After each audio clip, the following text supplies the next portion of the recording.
alone and finding solutions that suit your needs. Because whatever the road brings ahead, they're on it with you. Visit fountaintire.com today. Don't miss a moment of Blue Jays baseball this season. Join play-by-play announcer Ben Shulman for the games live on Sports 1440.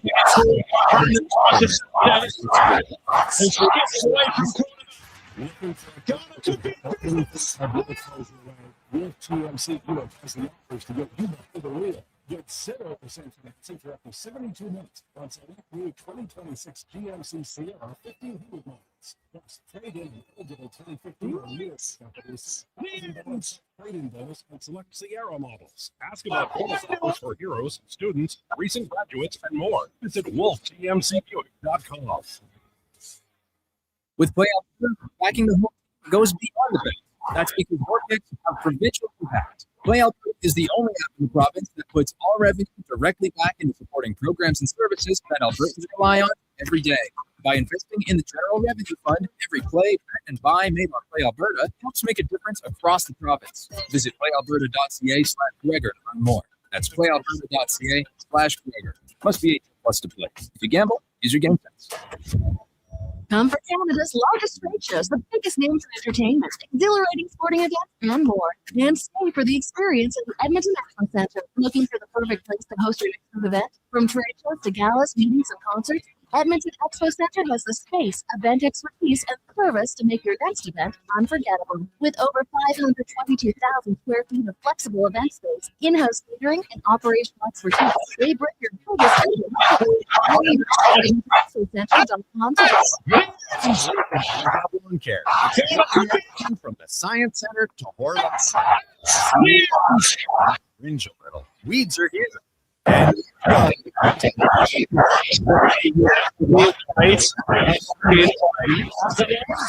Canada's long.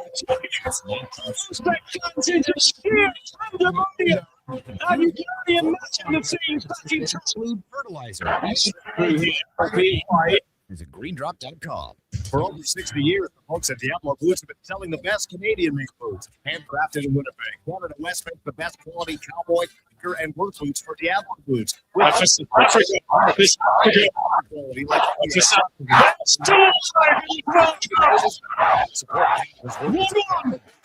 Foods. Boots by Save-On Foods. That's Diablo Foods, 3340 Gateway Boulevard on the east side of Save-On Foods. Canada West and Diablo Foods, the two best names in the foods business. That's right. You don't have to wait because Black Friday is back at Brick. 4 days only. You can shop incredible deals throughout the store. Get 60% off goods when you buy the matching OneSeat chair. Save 25% off bedroom and dining furniture. And get up to 40% off for a mattress. Some exclusions apply. See in-store for detail. Hurry in. Black Friday deals end Monday. Shop in-store or online at thebrick.com. The Brick, saving you more. Nissan's through once again, and they've done it 12 years straight. Nissan ropes the 2026 Best Buy winner from Consumer Guide Automotive for 12 years in a row. The Score with Nissan event is on, and qualifying Nissan owners can score by leasing a 2026 Rogue S for the equivalent of $99 weekly at 0% for 36 months with $0 down. Visit Nissan.ca for details. $430 monthly. Includes $1,100 Nissan bonus and 0.4% royalty rate reduction. Conditions apply. Visit your local Edmonton and area Nissan dealer for more information.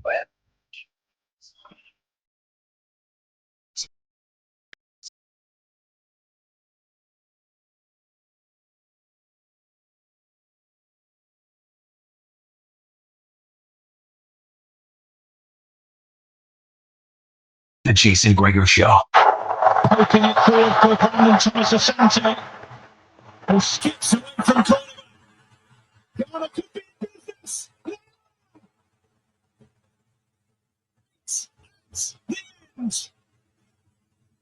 On Sports 1440. Through here, albeit wide. Back in by Abdallah. Is he going to go in? What a moment! Uzbekistan a prospect plays has sent a small pocket of Uzbek fans into sheer pandemonium. Presented by PlayAlberta.ca, Alberta's only regulated online gambling website. And for South Africa, This has to go in. McCoy takes it in the corner. Still alive with this World Cup. 1-1.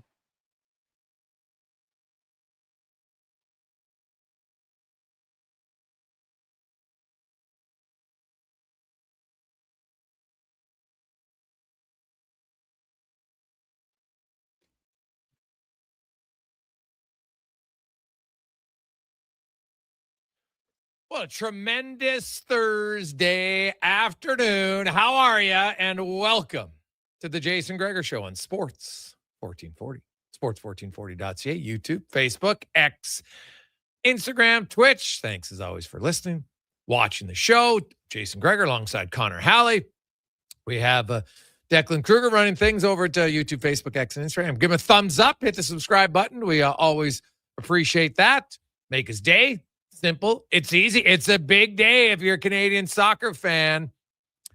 Huge game today coming up against Qatar. And currently right now, a win could be even better depending on the outcome of the current match going on between Switzerland and Bosnia and Herzegovina. It could make for a wild kind of wrap up because everybody has a draw thus far. And only a total of 4 goals in the pool thus far. So we'll see if they can get any offense going. So that's what came in. A lot of people thought maybe they haven't looked dominant, and just shows you maybe how tight their pool is right now. So we'll see where it goes. So we'll talk lots about that on the program today. Also, Landon Ferraro will join us, David Owens, Dan Rosen from NHL.com. We'll get to Justin Dunk. We're going to talk a little U.S. Open, not ideal golfing conditions today out at Shinnecock, as on the best of days, when it's not windy and raining, it's a tough course. And today, right now, Sam Stevens is done, and he leads at 2 under. Rory McIlroy, Aberg, Gracerman, a boatload of other guys. Like, there's lots of people at 1 under.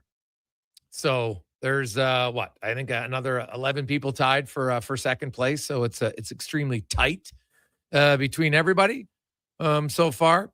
Some of the names, lots. Then you get to even strength. Like, there's 31 golfers that are even or better. So 31 golfers within 2 strokes. That's obviously how tight it is right now out at Shinnecock. Justin Dunk will join us. We'll talk a little CFL. We got Spec, Cam Tate in the 2-minute warning. Of course, we'll talk World Cup. No real surprise today. I didn't think the NHL announces that, and I want to read the exact wording, because I do think wording matters in this situation. The quote, "The league has completed its review of Mike Babcock's tenure in Columbus and of certain alleged conduct associated therewith. Our investigation has concluded that even in a light least favorable to Mr. Babcock, there's no current basis to restrict his employment in the league." Now, even in a light least favorable. So basically saying, we know he's been a jerk. Less than nice. Well, nothing that can stop us from limiting his ability to work. NHLPA comes out. While we found the allegations of Babcock's conduct as the Blue Jackets head coach very concerning, the league has decided there's no current basis on which to restrict his employment. Moving forward, we expect that Mr. Babcock will uphold the high standards required of NHL head coaches. We'll see. And really, that's where you're at now. The Edmonton Oilers, they want to hire Mike Babcock. They're going to hire Mike Babcock. Be announced next week. And we'll go from there. Nothing really changed today. I didn't expect the NHL to come out and say he couldn't coach. So once the Oilers basically asked for this permission, it was fait accompli. You had another player today, David Winnick, come out in an interview, and he was talking about the league's coaching hiring, and then someone asked him about Babcock, And he said, he's the only guy that made me hate hockey. I hated coming to the rink. He's just a bully. And so that's what you've heard from multiple players. Multiple. You had one agent come out and said, wow, you know what? None of my clients, which is always so. Everybody else who was bullied by him, well, that doesn't matter. Because you know what? There are some people he didn't bully, like Pavel Datsyuk and other ones. Yeah, great. That's what a bully is. A bully doesn't bully everybody. Right? They go after the people that they feel the need because you're insecure. Most bullies are insecure. And who they can bully. So we'll see. Will Babcock be on his best behavior? I don't know, man. It's 20 years. Right? These situations go, and even longer than that. It's how he's always been. I think inherently that's who he is. I don't care about his X and O's, honestly. I don't discount that. He's probably a good X and O's coach. Fine. No one's ever debated that aspect of it. It's the human element. So here's my own simple question to people. Why is it worth it? What is it? What's in his record in the last 12 years that says, you know what? I'm going to overlook the bullying, the making players feel maybe degraded, not worth it, not important. What is it that says, you know what, I'm going to turn a blind eye to that because of this? That would be my simple question. So we'll see. Are you going to get a straight answer? Probably not. And you know, because I get a lot of texts like this, Gregor, why does the Babcock hiring bother you so much? Well, for a few reasons. I think it's a responsibility to speak up about transgressions that are repeated. I'm all for if someone, you know what, I've aired lots in my life. But I can proudly say I've never bullied anybody. Repeatedly. Right? I might not be a great minor hockey coach because I refuse at young ages to bench players and have them miss shifts. Unless it's for something that they chose to do, as far as, you know what, we're out at a hotel and we have guidelines, and then you step outside of that, you got to miss a shift. Okay, that's different. But, you know, U13, everybody plays. Now, some would say, you know what, winning's more important. I look back on it, my job as a coach is that, like, when you hear NHL players say they hate the game, that's pretty tough because now that's their job. It's a little bit harder. Everybody hates their job at different times for different reasons. But when it's in minor hockey, my goal at the end of the year is, did you have fun? Do you want to play hockey again next year? Did you improve? Well, then I think I did my job. If we won, that's an added bonus. So I just look at this and I'm like, this is a guy who's coached how many years in the NHL? He's won once. So that winning once gives you enough rope to do all the other things. Why? And why are so many people willing to just say, yeah, but Connor McDavid said it was okay? Great. I'm sure Mike Babcock treated Connor McDavid fine because that's what his history is. No one's debate. I've never once said, oh, Mike Babcock doesn't know how to coach. Now, if his tactics are so great, how come he hasn't had a playoff win in that many years? That's a valid question. Why? Because now people say, oh, Toronto was young and they built up. Okay, sure. Other young teams have at least won a round. Right? Anaheim, first year in the playoffs in how many years? Did they win? Yep. How about the Edmonton Oilers? How many years were they out of the playoffs? They got in the first time. Did they win a round? I think they did. And then they struggled the next 2 years, but they won a round. So if you were that great of a coach, because that seems to be the defense that everyone's talking about. Well, he's a great X and O's coach. And that's going to overcompensate all of the other stuff. And it's not rumors. That's the thing. Like, these are players, and trust me, NHL players historically are not ones who speak out very often. Right? And thankfully it's changed. You can say, you know what? Hey, because here's the thing. Rod Brind'Amour, did he just win a cup? Yeah. Is Rod Brind'Amour, does he demand his players to play a certain tempo and play a certain style? 100%. Does he bully them? Does he demean them? Does he degrade them? No. He encourages them. right? That you can be demanding and respectful at the same time. So the naysayers, and that's my simple question for anybody who's, oh, I love this hire. Explain to me what you love about it. What makes you feel so good that he's going to be the difference maker? That's the only question I have. Like, is he that much better of a coach than every other coach available that you're going to look for all the drama that's come with him? Now, I would like to think he would be smart enough not to do it, but he did it in Toronto. He did it in Columbus. Right? Hey, Gregor, he won't be soft on them like the last three coaches. What are you talking about, freezer bag? Honestly, what are you talking about? That they were soft on them. Do you think Chris Knobloch, when he came in, they had the best record in the NHL in 69 games and went to Game 7 of the Stanley Cup final, lost by a goal? You think softness is why they lost? Are you serious? You have nothing to back that on. You just throw that statement out there like many others, and people just repeat it, and they think it comes true. Right? Because that's what people think in society now. Well, if I just make up a story and I repeat it every day, well, eventually people are going to believe it. Sadly, that's true. Right? So they didn't win the cup the first 2 years because Knobloch didn't yell and scream and degrade them? That's honestly what you believe. All right. There's nothing data-wise to back that up. Because if you're going to say, well, he's not, he was soft on them. So did Babcock being hard on Toronto? How come they didn't win then? There's my counter argument. How come they didn't win?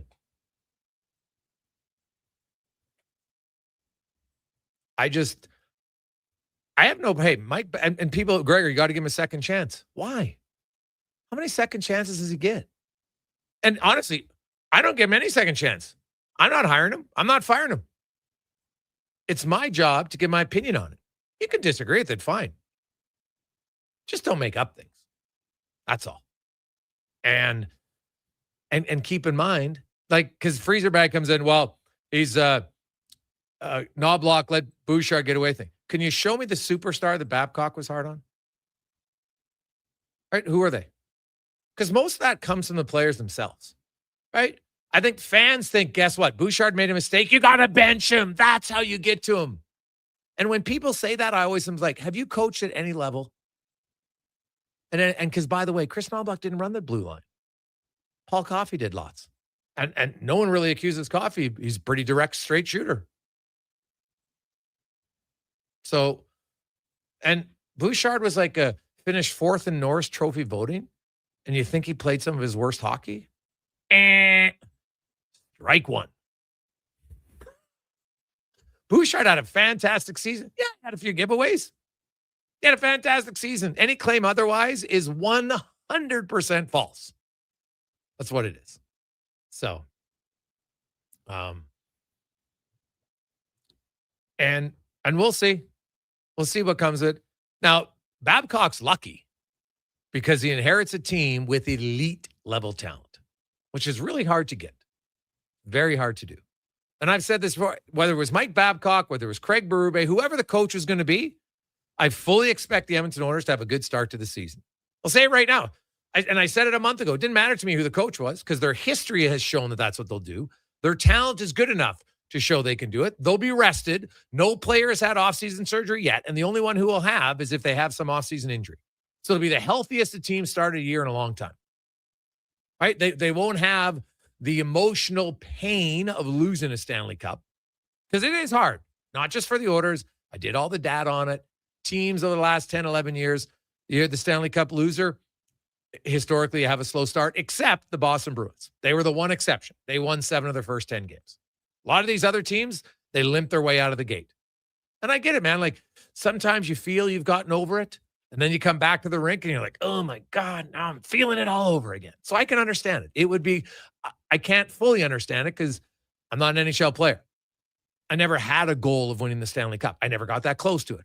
So I can rationalize how I think it would feel, but I truly don't know just how gut-wrenching it would be and how much it would impact you even the next season. But the numbers tell us that it does, so I will believe it because we've got some proof. Right? It's not my opinion. It's data factual that says teams outside of Boston are usually average to start the next year. And Edmonton, they fell right into that category. So I think they'll be motivated. They got a new coach. They're all going to want to impress them. That's normal. And, you'll have a new coach that a lot of people will be watching him. Great. Gregor, what if they win? Okay, they might win. There's a chance they could win. And I'll say this. If they win, and behind the scenes, he bullies multiple players, lots of guys say they hate the game, is it worth it? That's a question everybody themselves is going to have to answer. Right? That's what everybody's going to have to answer. So I'll be curious how it goes for the organizers. I've said all along, I think Edmonton, when the season ended, even before Knobloch got fired, I said, I thought, Connor, you were there. I said, I think the Oilers are going to win the division next year. They kind of embarrassed themselves. They didn't take the regular season serious enough. And that's not just on the coach. It's such a cop-out to just blame the coach. It's like saying goaltending is the only reason they give up goals. Does anybody believe that? Truly? Well, you shouldn't, because it's not just the goalie. They're a part of it. But the Oilers not being great last year, that's on your best players and your leaders. They're the ones who have the biggest impact in the game. They play the most minutes. They're the ones that are leaders of your team. It's just how it goes. 833-401-1440, 833-401-1440. Hey, guys, is the Babcock hire not scream desperation? I feel like Kate's had a lot of input at the end of the day and forced Bowman and Jackson's hand. Thoughts from Darcy? Well, I can't say for certain if he forced it. Did he have a heavy influence? Yeah, I've heard that. I've seen other people report it. So I would tend to believe it. How much? I can't say. Like, I can't say for certain if it was if you don't do this, you're fired. I don't know if it ever got to that point. I would hope not. That would not be an ideal working situation. I do think a lot of frustration from not winning this year. And I think it was important for the organization to take a step back and analyze, okay, we obviously weren't happy by getting knocked out in the first round. We all agree with that? Okay, good. So now, why did it happen? So we can go through some things. Okay, regular season, didn't take it as serious. Okay, yeah, we learned from that. Now, what if we didn't have all four of our centers hurt? You think we could have won the series? We'll never know the answer, but I think I would give them a better chance of winning for certain. How much of an impact was that? I think it's a pretty big impact. So, overreact. Like, look at Carolina. They never made like a knee-jerk reaction. Now, they were aggressive and made some moves, but look how many times Carolina got there, really good season, 100 points, 110 points, 112 points, 113 points out in the third round, not even winning games in the third round. So you look and say, geez, we're only halfway there. And you know what? Then they made some moves. One didn't work. They pivoted. But it never felt like it was a desperation move. This one just felt like it was built on frustration and anger and, oh my God, come hell or high water, we need a hard coach. It just seemed like their blinders were on, and that was the only thing that was going to matter this offseason. If we get a hard-ass coach, it solves all our problems. Maybe that's the case. I have a hard time believing it's just that, because they went to Game 7 in the Stanley Cup final. And then look at the roster moves that happened after that. The GM left. Right? Some other roster moves came in. They didn't pan out as well. The players themselves even said, we don't think our team's as good. So you can change the coach, but you need better horses then, don't you? So now we know Babcock's going to be the head coach. Just a matter of when they announce the signing, probably early next week. Usually they leave to go to the draft on Wednesday, so I'd guess it was going to either be Monday or Tuesday, because then they'll go to the draft. And then you got free agents. You got pending free agents, Dickinson, Murphy, Kapanen, others. And then the free agent market. How are you going to build the team around? Because if the players told you need better players, then I guess you need better players. Quick break. We'll return. It's the Gregor Show presented by PlayAlberta.ca. With Play Alberta, backing the home team goes beyond the bets. That's because your picks have provincial impact. Play Alberta is the only app in the province that puts all revenue directly back into supporting programs and services that Albertans rely on every day. By investing in the General Revenue Fund, every play, bet, and buy made on Play Alberta helps make a difference across the province. Visit playalberta.ca/Gregor to learn more. That's playalberta.ca/Gregor. Must be 18 plus to play. If you gamble, use your game sense. Action Electrical Solar Team is now making a play for sustainability and savings. They're specialists in powering up for a greener future. That's the strategy. Designing and installing high-efficiency solar panels. They're helping homes and businesses combat rising utility costs by harnessing the power of the sun. A smart move for efficiency and the environment. Hire the Action Electrical team to bring home a win for your project. Visit actionelectrical.net. You don't just need property services, you need problems handled.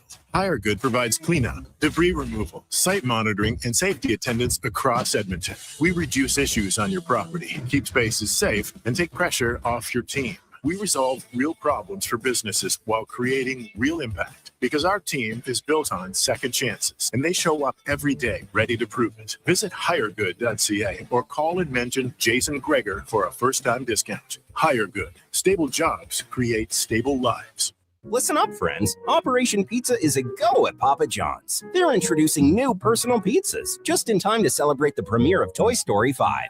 These adventure-sized pies come in new exciting flavors like Sheriff's Roundup, Space Rangeroni, and Reach for the Pie. Or take your personal pizza to infinity and beyond by creating your own flavor just for you. Order 2 or more with Papa Pairings and get yours for only $9.99 each. New personal pizzas are ready for takeoff. See Disney and Pixar's Toy Story 5 in theaters June 19th.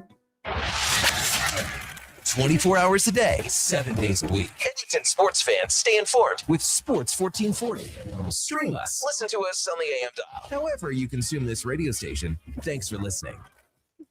There's one game that kicks off summer, June 20th at Play Alberta Field at Commonwealth Stadium. The Elks home opener, Elks Alouettes, presented by James H. Brown, Alberta Injury Lawyers. Lock in your tickets now at goelks.com/tickets. Our city, our year.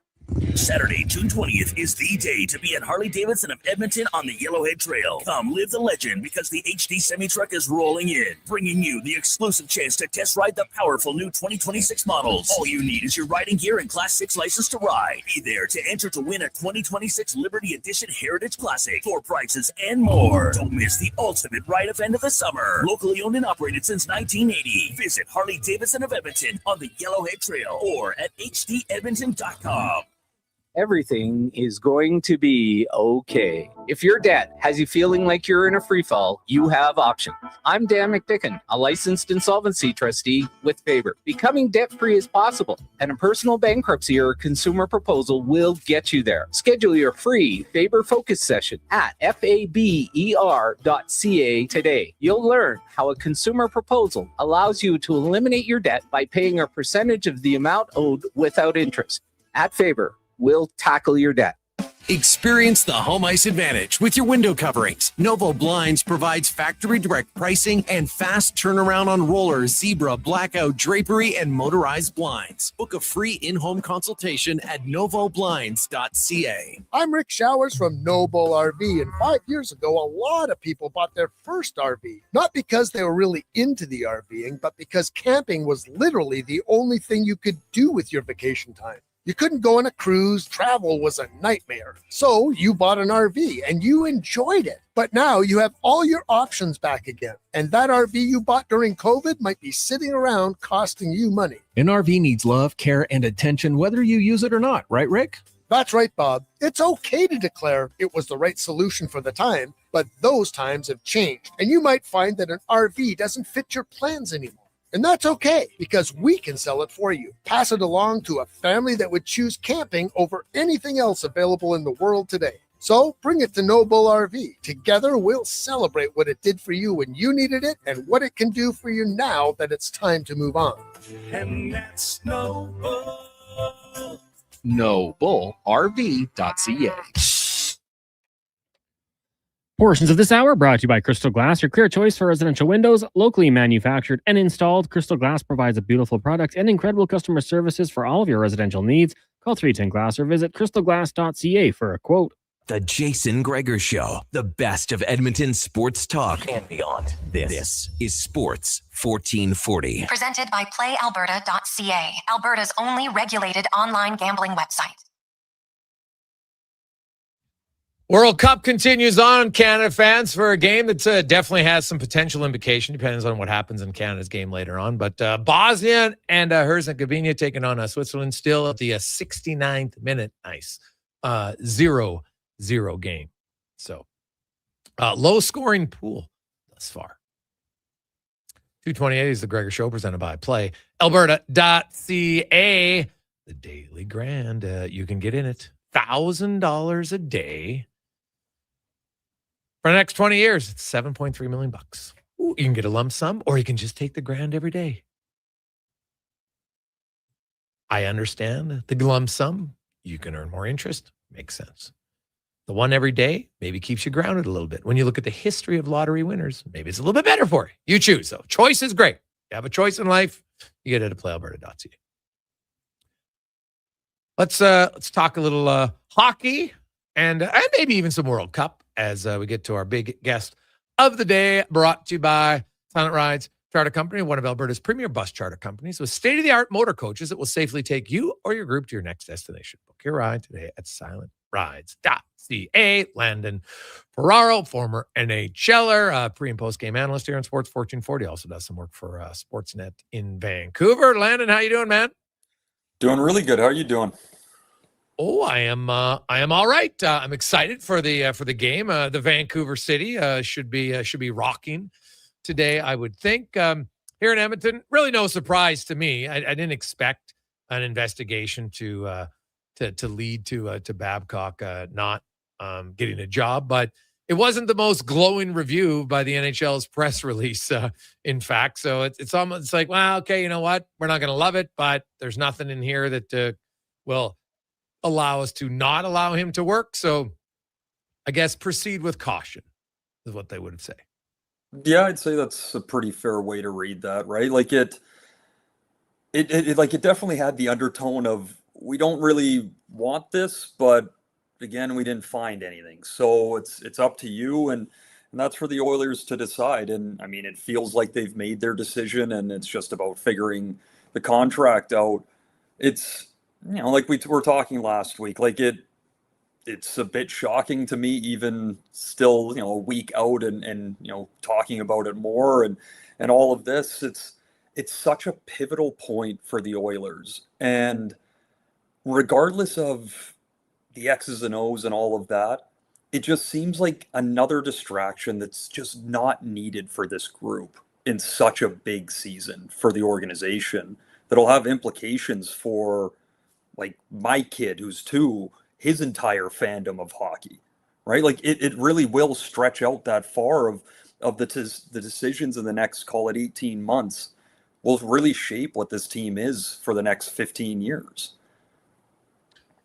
Yeah, it's valid, right? Like there's, if people believe in the butterfly effect, every decision has implications, positively or negatively, down the road. And so now they're going to move forward, and we have a lot of people saying, hey, if the leaders are on board with this, maybe there's a deal that said, hey, if we see anything fishy, we'll report it. But now you're asking players to kind of do things that they've never really done before either.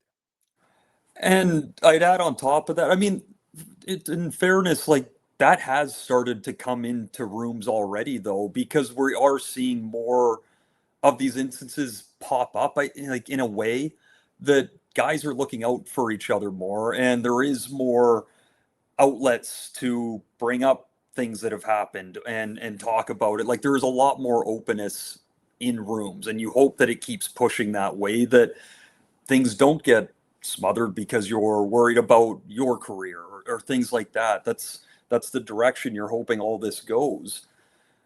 But again, like talking of a distraction, like if you're adding that to their plate in a more emphasized way of, hey, we'll really pay attention and you guys need to pay attention and let us know if something happens. Is that not already something that doesn't need to be on their plate when they're trying to get over a hump and say that you feel like you're right there to win a cup? right? Like that just seems like it's pulling attention to the wrong part. And for the Oilers, if this is what happens and he's the one that comes in, like that group is going to have to be a group, regardless of it going really well or it going poorly. That group's going to have to come together early and stick together and really keep pushing together, regardless of good or bad. Yeah. And so what do you, like, there are players, hey, because I've had agents, multiple ones reach out. How much do you think it's going to impact, if any, Oilers and free agency? I personally think it'll impact it for sure. I think there's enough guys around the league, coaches, that like newer age coaches, that you see all these stories coming out on social media and what the team's putting out, how they interact and how kind of that team runs. Every player talks to other players. Like they know what that experience is like now. And the thought of going to something that is not that type of feel, are you going to put yourself in that position? Or do you have another option that, even though it's not a promise of playing with Connor McDavid, you still have a really good centerman and you're in a place that you feel like instantly you're not walking on eggshells. Yeah. Yeah. So, and to be fair, sorry to cut you off, but I think it's even more so for the bottom six guys that you're going to be looking to come in and fill out some spots that are really going to be thinking about it a bit more. And the way that they play, does that fit in for what they've heard? In saying all that, Babcock historically has loved playing four lines. He loves playing his fourth line against other teams' top lines so that it frees up his top two lines to be able to go try and take advantage of other lines and help the game along that way. In my short time with him, like it's the last 3 games of a playoff or of a season, and playoffs was the biggest chunk I had with him, and we played a ton. So it is one of those situations of, if you can put your head down and do the work, you're going to have the opportunity. And, so it can go both ways. It's just about what a guy is comfortable with. And for every story that has come out and come out again as his name pops up, if that's something that you don't think is going to bother you, or you believe that he has changed. Landon Ferrauer joins us. Landon, when Chris Knobloch took over, they retained 2 coaches that were already here, and then Paul Coffey came in with them, and that was kind of an organization's choice, right? What do you think? Like, do you think Babcock will get free reign here? Do you think there's a chance that Coffey might remain? I mean, I bet that's a conversation that he'd definitely be willing to have, but I would also argue that Babcock has enough money to last his lifetime and seemed pretty happy in retirement. I mean, he was talking to Gregor 2 weeks ago saying he was happy with where his life was at. I don't think he comes out of that not having a lot of control in who's on his bench and how things are going to run, right? Like it's a pretty simple conversation of, this is what I expect, and if you don't want that, like I'm good doing what I'm doing. I don't have to do this. So I would expect him to have a lot of say and have the people that he wants in. He likes things running a certain way, and you can't replicate your own people sometimes. Yeah, no, that's totally valid. So I'll be curious to see. I would assume when usually when you hire a head coach, he's got a pretty good idea of who his staff is going to be, right? It might not happen that day. Some teams like to spread it out, so you have different announcements, kind of stay in the story cycle. So I understand that from a marketing standpoint, but I would assume that considering how late this is, like the Oilers are the last team to have a head coach. That if they have the press conference next Tuesday, well, now we're talking June 22nd or June 23rd. That there'd probably be some knowledge of who the assistants are going to be as early as next week. Yeah, I would imagine, again, like Babcock is a planner. He's on top of everything that's on his plate. And to me, again, I feel like it's something where going in and talking, like he already has his guys lined up. Like he already has his list done. And the conversation will be is there someone with the Oilers or from the Oilers management that they really want in there for whatever reason. But to me, Babcock comes in, I take the job, here's my list. Go figure out how to make that happen. That's more what I see happening. I'm looking at some of the other moves around the league. We saw a few trades this week. I was hoping our streak of 4 days of NHL trades would continue, and so far that hasn't happened. So we'll see. We still got some time left in the day. But give me your thoughts on the just the Pacific Division, right? We know that Vegas is going to go with a rookie head coach in the NHL for the first time in franchise history. They've always had experienced coaches, and they've been in the Cup 3 out of 9 times, so it's obviously worked for them. What do you make of the Vegas decision not to bring back Tortorella and to promote from within? First, starting with Torts, I'd be really curious to know if he wanted to come back as well, right? Like, does he want to go through a full season of coaching again? Like that's another guy to me that seemed pretty happy outside of it and being able to take a step back, and then was really happy to come for that last stretch. The fact that they are hiring from within, I like it because they're already known, or they've always been known as just going and finding that hired gun and bringing in the next person that can help the team to the next part. But they've been around long enough that they've built their organization out. And this is the first guy that they've put in Henderson that has worked his way up. And when you have a more veteran group, I think you're able to do that a little bit more seamlessly because it's not you're going to have to take care of every aspect that's going on. There's a lot of strong personalities in that room in the right way that can help him kind of form those first couple months while he's trying to implement things.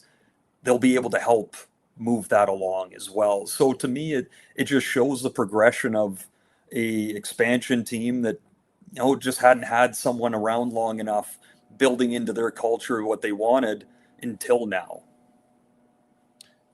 I'm very fascinated to see how that goes in Vegas. Vancouver's clearly going to rebuild. What's your gut say on any significant are they going to trade another roster player, do you think? Like, are we going to see even more established guys go out and youth come in here this summer for Vancouver?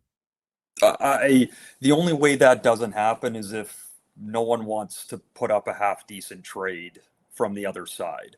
I expect at least one of those guys to be in a trade, whether it's before the draft or at the draft. You're talking DeBrusk, Besser, Pettersson, Hronek. It's probably DeBrusk will be the first one because the other ones, longer tickets with no moves. DeBrusk has been a little more, not vocal, but hasn't denied that he'd be really willing to go somewhere that's not in a rebuild.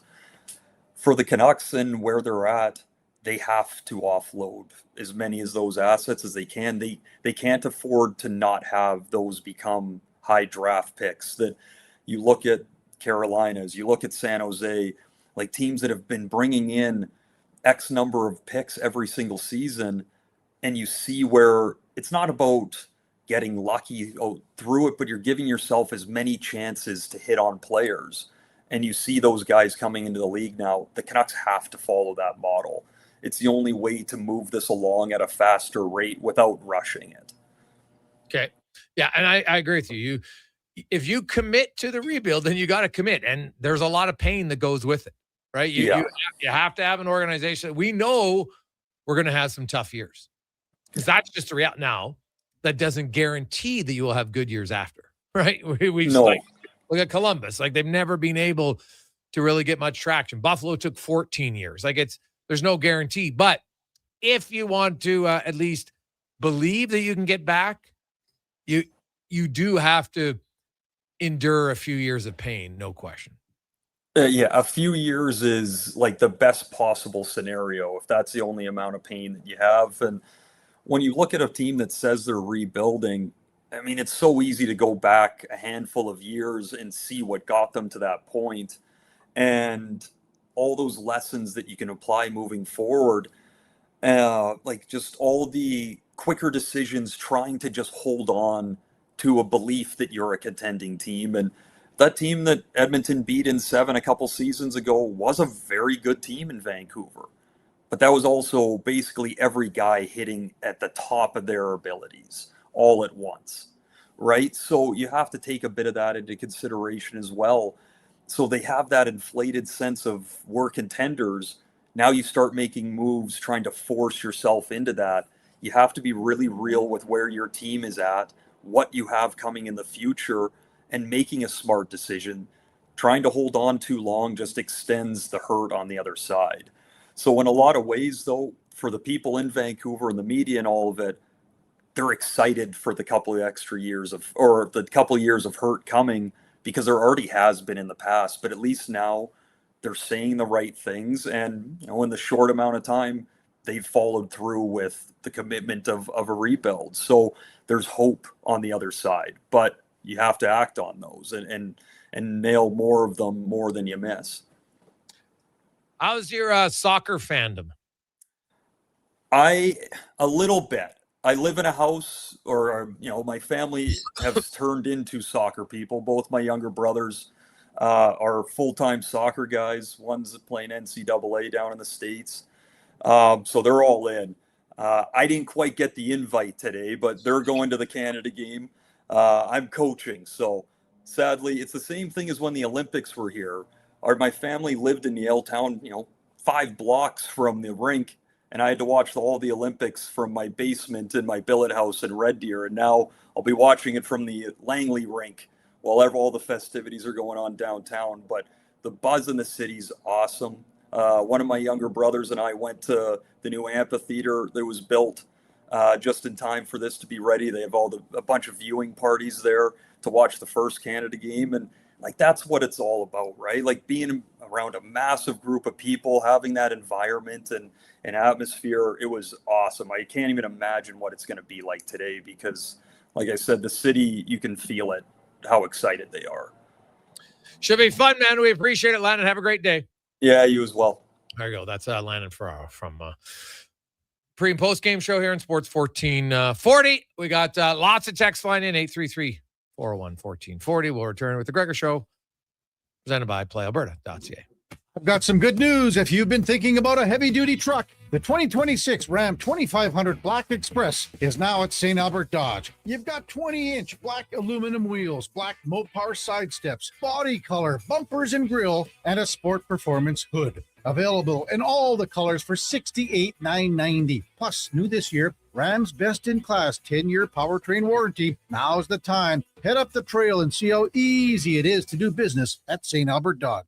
Say hello to your new favorite drinks. Introducing new McCafe Refreshers. Icy cool, undeniably refreshing, and available in 3 flavors. Strawberry watermelon, mango pineapple, and blackberry passion fruit. Only at McDonald's. Cheering on Canada, Mexico, Australia, France, England, Brazil, Germany, Spain, and the rest of the world at the Druid Irish Pub. Your World Cup headquarters. Wear your colors, cheer on your team, and enjoy $6.50 Heineken every game. Plus, your chance to win a ton of World Cup merch, including hoodies, jerseys, soccer balls, and more. The Druid Irish Pub, your World Cup headquarters. Bringing Edmonton together, one soccer game at a time. The Druid Irish Pub. Cheer with us in the Mercer Building across from Rogers Place in Ice District.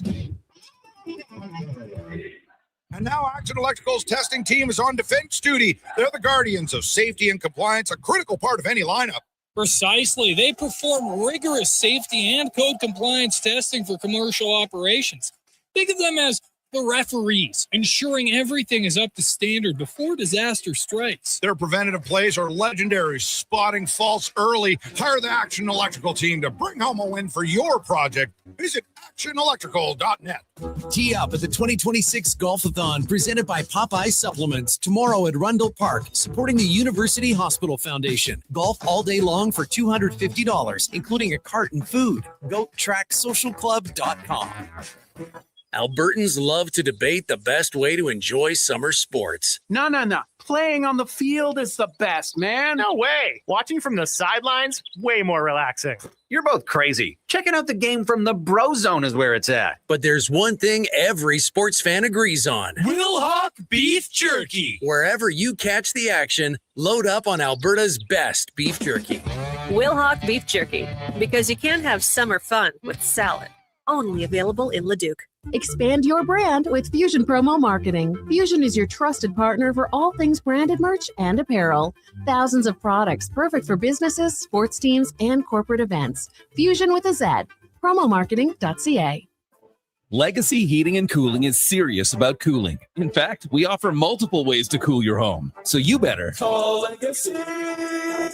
Call Legacy. If you're looking for traditional air conditioning, we got you. Call Legacy. Call Legacy. Or ask us about a heat pump to help you heat and cool. Call Legacy. Call Legacy. Cool with AC or cool with a heat pump. Cool your home with Legacy Heating and Cooling. You've got better things to do than wait for an oil change.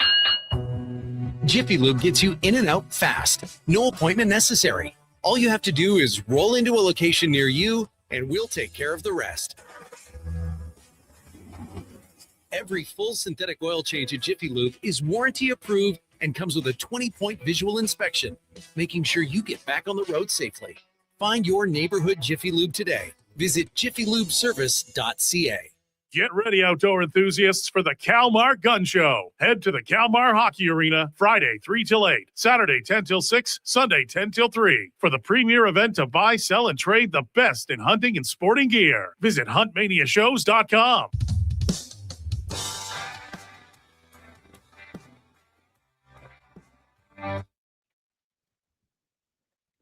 Portions of this hour brought to you by Emerald Equipment. Emerald Equipment is Edmonton's newest dealer for Yanmar compact equipment. Machines built tough for the jobs that don't quit. Get your new Yanmar compact track loaders with ASV Posi track at Emerald Equipment. The Jason Gregor Show, the best of Edmonton sports talk and beyond. This is Sports 1440. Presented by PlayAlberta.ca, Alberta's only regulated online gambling website. Well, to quote Anchorman, that escalated quickly.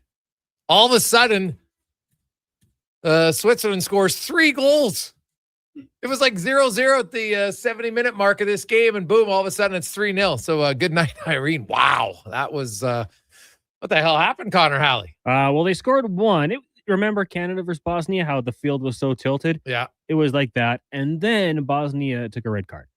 Okay. So the Swiss have scored twice since then. Twice then. So they've been using the extra man to their advantage. Well, hey, you know what? If you get an advantage, you got to take advantage of it. It is the Gregor Show presented by PlayAlberta.ca. It's time for Thirsty Thursday, brought to you by Sherbrooke Liquor. 2 locations, Southside on 50th Street and the original location, St. Albert Trail and 118th Avenue. Best selection of beer, wine, cocktails, and all non-alcoholic. Same whether you non-alcoholic wine, beers, cocktails. They got a great selection. Check it out at Sherbrooke Liquor. As David Owens joins us again. Dave, how you doing? Fantastic. How are you?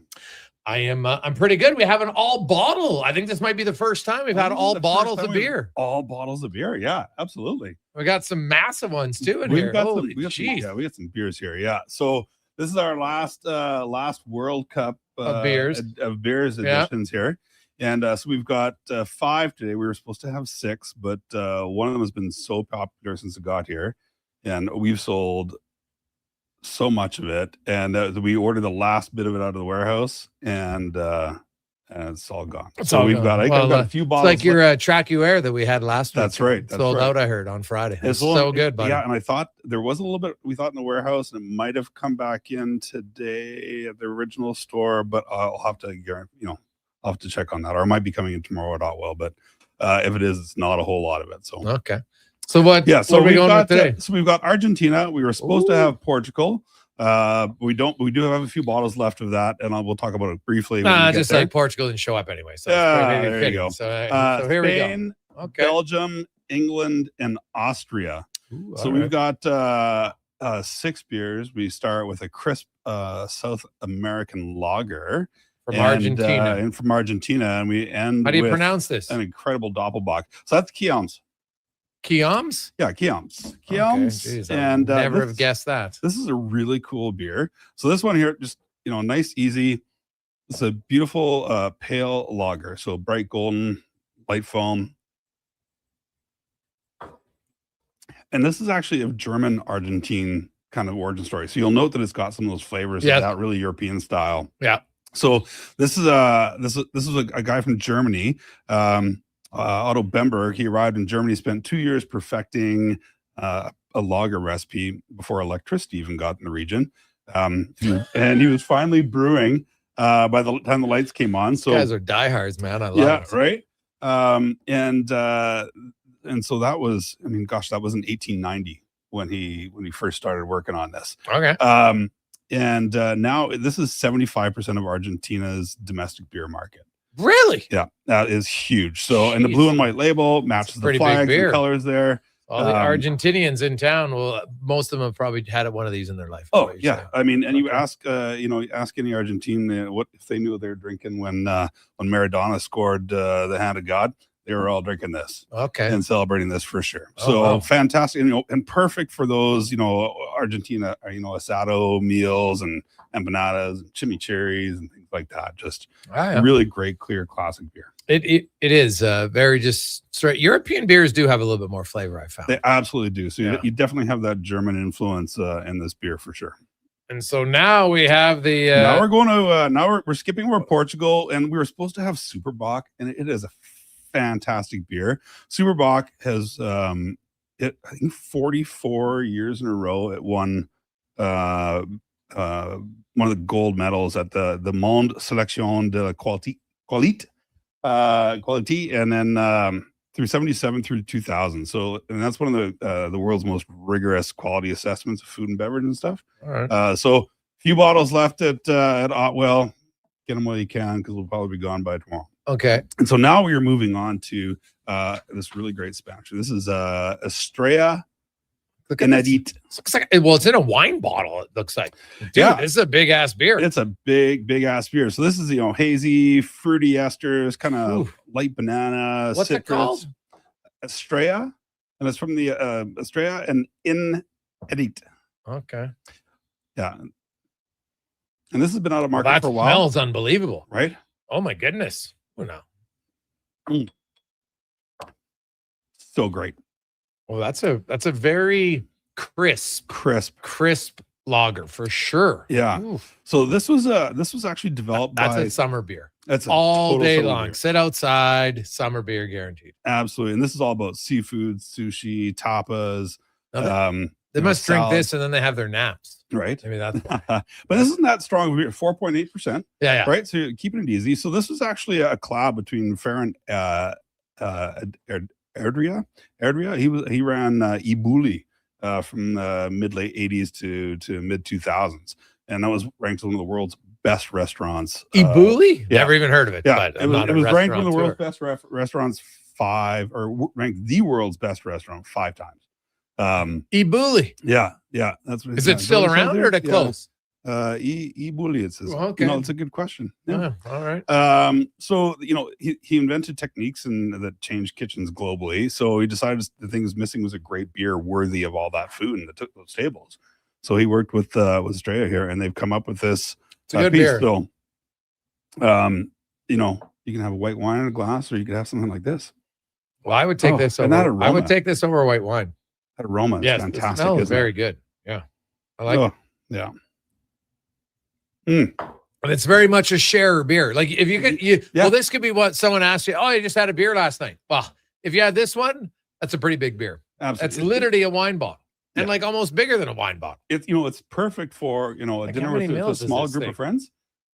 crack that open the table, and everyone has a small glass of beer with their food. Oh, yeah. Medium size. They're doing it. Oh, that's 750 mils, or man, Yeah, that's it's about big. that, yeah. All right. And then we got the Orval from now- Belgium. now we're Oh moving yeah, to well, Orval. Belgian beers, man. I don't even have to taste it. I know it's good. I think Belgium has the best So- beers overall. Overall, absolutely. So this beer, I think this is quite possibly my favorite beer on the planet, and it is one of the best beers in the world by far. Pretty good. It's not the track you air, but it's pretty good. Yeah, Dude, I'm yeah. in love with that beer now. Honestly, it's Oh. like I got a crush on it from last Now, week. the cool thing about this beer, here, I need to have a sip of this. Oh, that's so good. This is so Orval is It is pretty good. Not There's gonna two lie. things that establish about this beer. So this is this is wild yeast in this one. Okay. And the legend of it, the label shows a trout with a gold ring in its mouth, right? And so this comes from a medieval story about Countess Matilda of Tuscany, who lost her wedding ring there in the spring near the site, prayed for it, and a trout surfaced with her ring, and she explained Val d'Or, and which means valley of the gold, valley of the ring, of the gold, yeah. Okay. So Golden Valley. So she donated the land to the church, who had built the monastery in 1070, and now This beer's been now we around have since Orval. 1070. It's been around for a long time. God, that beer's like, man, we don't even, our country wasn't These even guys- around then. Yeah, and so this is the actually difference. Orval is actually currently they have a female head brewer. The first Trappist abbey to ever have a female head brewer, and so they since 2022 the nuns, the Cistercian nuns, have joined the monks of this monastery. So The nuns and the monks are making the beers. making the beers, right?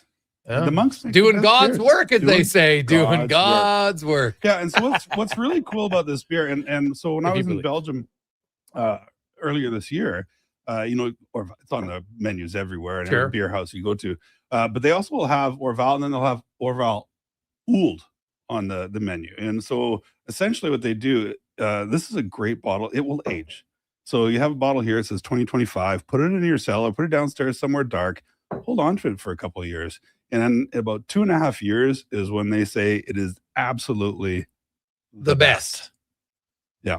Really? Yeah. And Okay. so and I can attest, I don't know. that I don't know if I have the patience to do that, as it but yeah, ages, I mean, it is somebody out there's got a beer or a pretty wine awesome. cellar, you could do it. there you go. And then you celebrate. Hey guys, 2.5 years. See, we did 2.5 that years. one. My buddy did that once with his magnum of wine, but somehow every time you I come think the in- cork had ruined, so then it was ruined. I was like, well, there's Oh, that's tough. Yeah. Those things happen. Yeah. But with these, yeah, every time you come in, buy two, put one in your cellar, drink the other.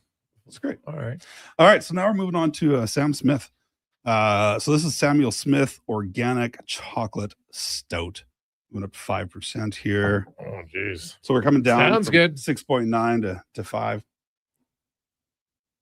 Mm. Ooh. That is a pretty Wow. fabulous chocolatey Mm. stout. Like it's not overwhelming chocolate. It just kind of comes in late. It's almost like an aftertaste, but very good. Very, Ooh. And very minty. good. There's a little bit of a mint Little bit of- undertone. little bit of that hint in there. Ooh. Yeah, absolutely. So this was founded in 1758. Oh my God. So this is Yorkshire's oldest brewery. And when they built this, they built a well. It was 85 feet underground, and that's where they got the water from this. They still use that well and that water stay when they're brewing this. So super really cool, piece with that and piece of history. But it also it was the water source they used for it. So in that area, they got it because of the limestone that was in the area, and the limestone really helps filter the water, makes it great. But this one here also goes into a really cool well to age and stuff, which is super different. This is really good. Yeah, that is Like, oh my God, good. one of those. Check one of these, this one out, boys and girls. The Samuel Smith's Organic Chocolate Stout. And it's obviously it's not sweet tasting at all, but there's a little bit of mint at the end of the chocolate. Like, oh, but it's so smooth. So smooth. Oh, yeah. And in a bottle like this, again, it's 2 or 3 small glasses shared with friends. Yeah. Just delicious. Now this last one Okay. from Austria. Austria. First we are of all, moving on to. I just look at the bottle. It It's a very unique bottle. Like this is one of those bottles you can empty it and you could keep it on your shelf and it looks awesome. That's right. And this one also, we've got gift packs of them with 2 glasses for you and your friend to share it with. And so what's the how do I pronounce it? So it's pronounced Sammy Claus. Sammy Claus. What is this? Santa Claus. Yeah, no, I get it. Yeah. Sammy Claus. Sammy Claus. That's right. So it means Santa Claus in Swiss German, right? Okay. So this is brewed on December 6th every year. It is. Why December 6th? That's St. Nicholas Day. Oh. And then they age it for 10 months. And here we go. This was bottled in 2010. That's how old this is. 2010. And we just opened it today. Just opened it today. Oh, it ever smell good. Oh. Ooh. Very different tasting. Very different tasting. I'm trying to figure out how it's almost got like a slight iced tea flavor. What do you taste? I can see some of that. I kind of get those it's a bit of the toffee, you get that port wine, that dried fruit kind of thing. Yeah. Incredibly smooth. This is 14% alcohol. What? 14%. Pace yourself, kid. So this is long. It's got a warming finish. This is definitely a shareable. Like this would go. This is a great sipper when you're having a dinner. Yeah. It's more of a digestif than anything else than beer, right? It almost had a little bit of a port flavor to it. It does. Yeah. It's definitely got those port pieces to it for sure. So this is originally brewed in 1979, and it's just brewed once a year. It's held the Guinness World Record for strongest beer in the world since 1980, and they don't do the Guinness records anymore, so it's been beaten since then. But this was it for quite some time. And it's funny because you say it's 14%. It doesn't because I've had harder beers sometimes. Yeah. Like I remember when I was a kid, they used to have the X. Molson X, and it was like, and that thing you taste, you're like, oh my god, this is so strong. Oh, it was like, awful. I got to drink it, but it was no like this. When you told me it's 14%, I'm like, really? No, but it does have a little bit of a port. It's got a little bit of that to it for sure. So if you want to be classy, boys and girls, and this just happens to love being cellared. It gets better with age. Okay. Like when this was, if we had drank this when it first came out, it would have been delicious. But it wouldn't have been like this. Wouldn't have been as complex and full and rich as this for sure. Crazy lineup. It's very tasty. So good. Yeah. All the I think we've great lineup today. Missing the Super Bock in there, but there's some wonderful beers. That Sam Smith, the chocolate, the Orval, like you're drinking that stuff. It is you're drinking the best example in the world of this stuff. And the fact that it's been around since 1070. It's got a pretty good track record, I would say. That pretty proven. Has been working it hard. Well, I love it. So if you're a beer connoisseur and you just like to try different beers, I would recommend stopping in Sherbrooke today or the weekend before they're gone. Something tells me the Samuel Smith ain't gonna last very long. Yeah, that's for sure. Yeah, that Samuel Smith was really good too. I love it. And the people Orval. that don't like beer, drink this and they won't even know it's beer. It does. You're right. It's not very carbonated. No. I find like a lot of sometimes Canadian beer is a little bit more carbonated, and there's not much carbonation to it. It's quite smooth. Yeah, and as it warms up, it also. But in a sifter, even. Yeah, put a little stifter, hold on to it, let it warm up, and just the flavors are going to develop even that much more. Same with the Sammy Claus. Sammy Claus is actually the glasses in the gift pack, or like. Well, the Sammy Claus is strictly for the bottle, man. The bottle looks unreal. So like that could literally, you could put that anywhere in your house, and this looks pretty nice. I like it. Awesome. Right. Thanks, Davey. Have a good one, my man. Thank you. There you go. That was Thirsty Thursday. We'll return. We got Terry Ryan, Dan Rosen, lots coming up in the next hour. It's a Gregor Show presented by PlayAlberta.ca. Here's the Con Man and a Sports 1440 update brought to you by Fountain Tire.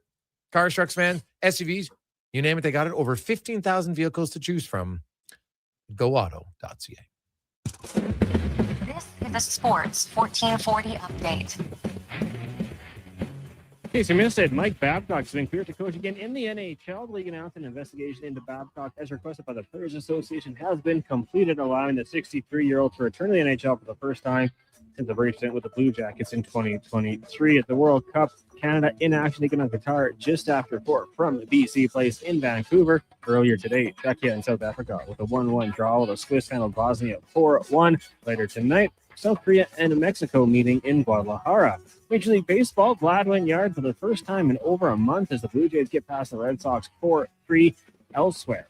Mariners lead the Orioles 3-0 in the fourth. Heading into the eighth, the Twins up on the Rangers 7-2, and the Guardians have a 4-2 lead over the Brewers in the top of the ninth. At the U.S. Open right now, crowded atop the leaderboard, amateur Ryder Cohen 3 under par with Sam Stevens, Aaron Ray, Bryson DeChambeau, Wyndham Clark, Xander Schauffele, and Billy Horschel all 2 under par. When it comes to Canadians, got to scroll down for a little bit. Corey Connors currently 1 over par.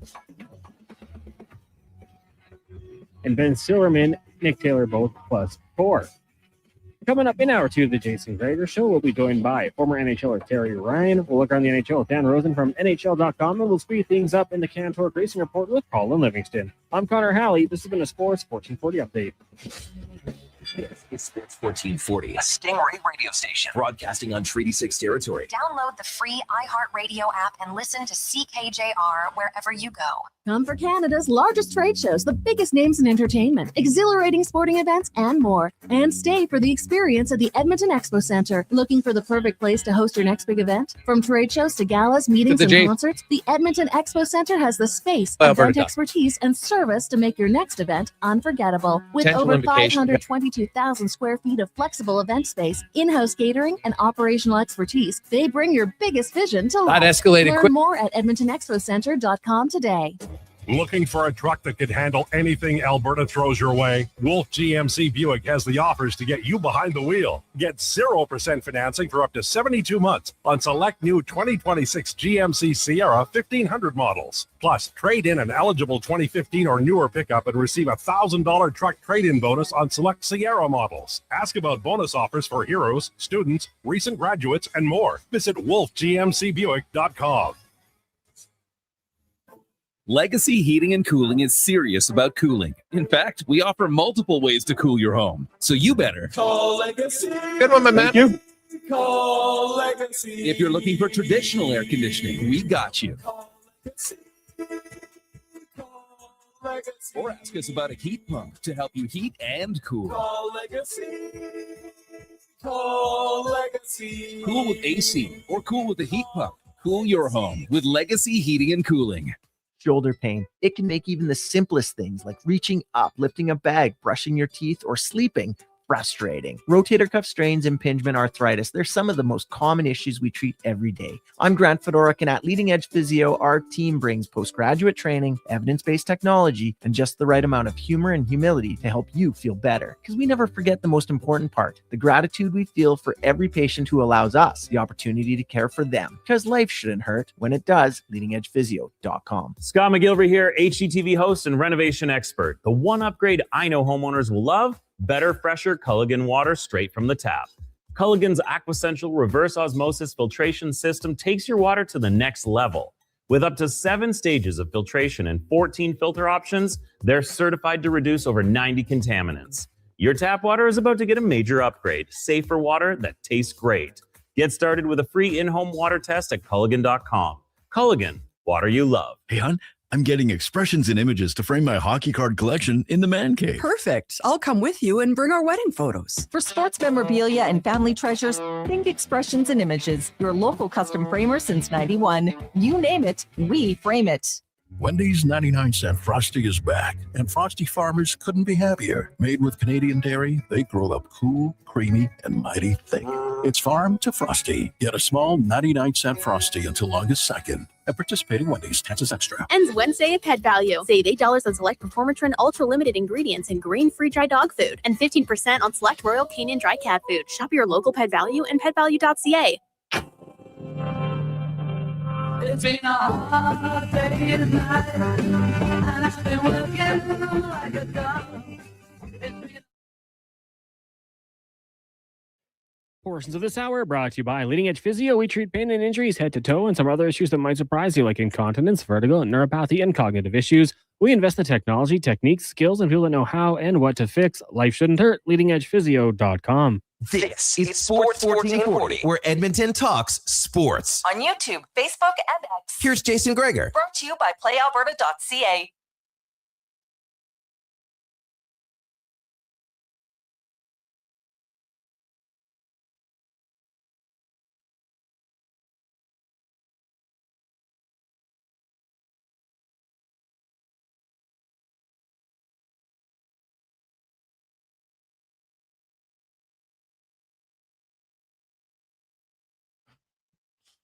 What a wild second half. Welcome back. 0-0 at the half. It was 0-0 through 70 minutes. And it ends up 4-1. What a crazy game. And now, of course, coming up later today, Canada taking on Qatar. As Canada, a win puts them in a pretty good spot.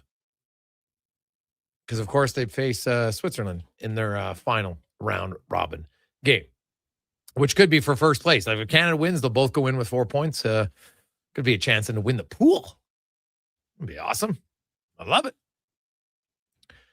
833-401-1440, 833-401-1440 is the Gregor Show, presented by PlayAlberta.ca, where, of course, the Daily Grand, your chance to win $1,000 a day for the next 20 years. Or also, you can get on the action for Canada tonight, PlayAlberta.ca.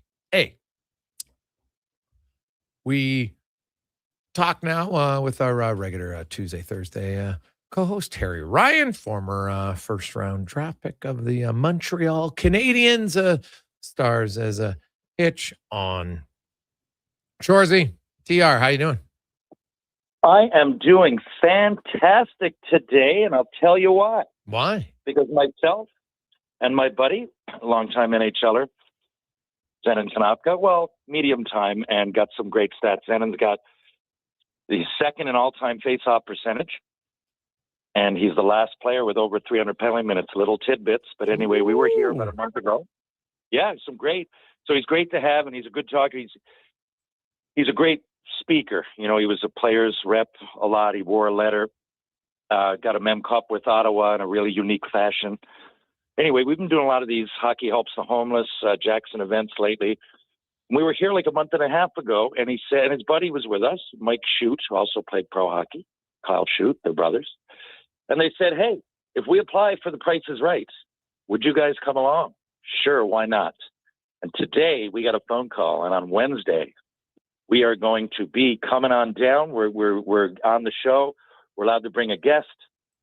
I'm going to bring my dad and my daughter are going to fly up. I was taking my dad to Toronto anyway on Saturday to Tuesday to watch a Jays game, little getaway for Father's Day. And now they called and said, are you going to be around on Wednesday? And I said, yes, I am.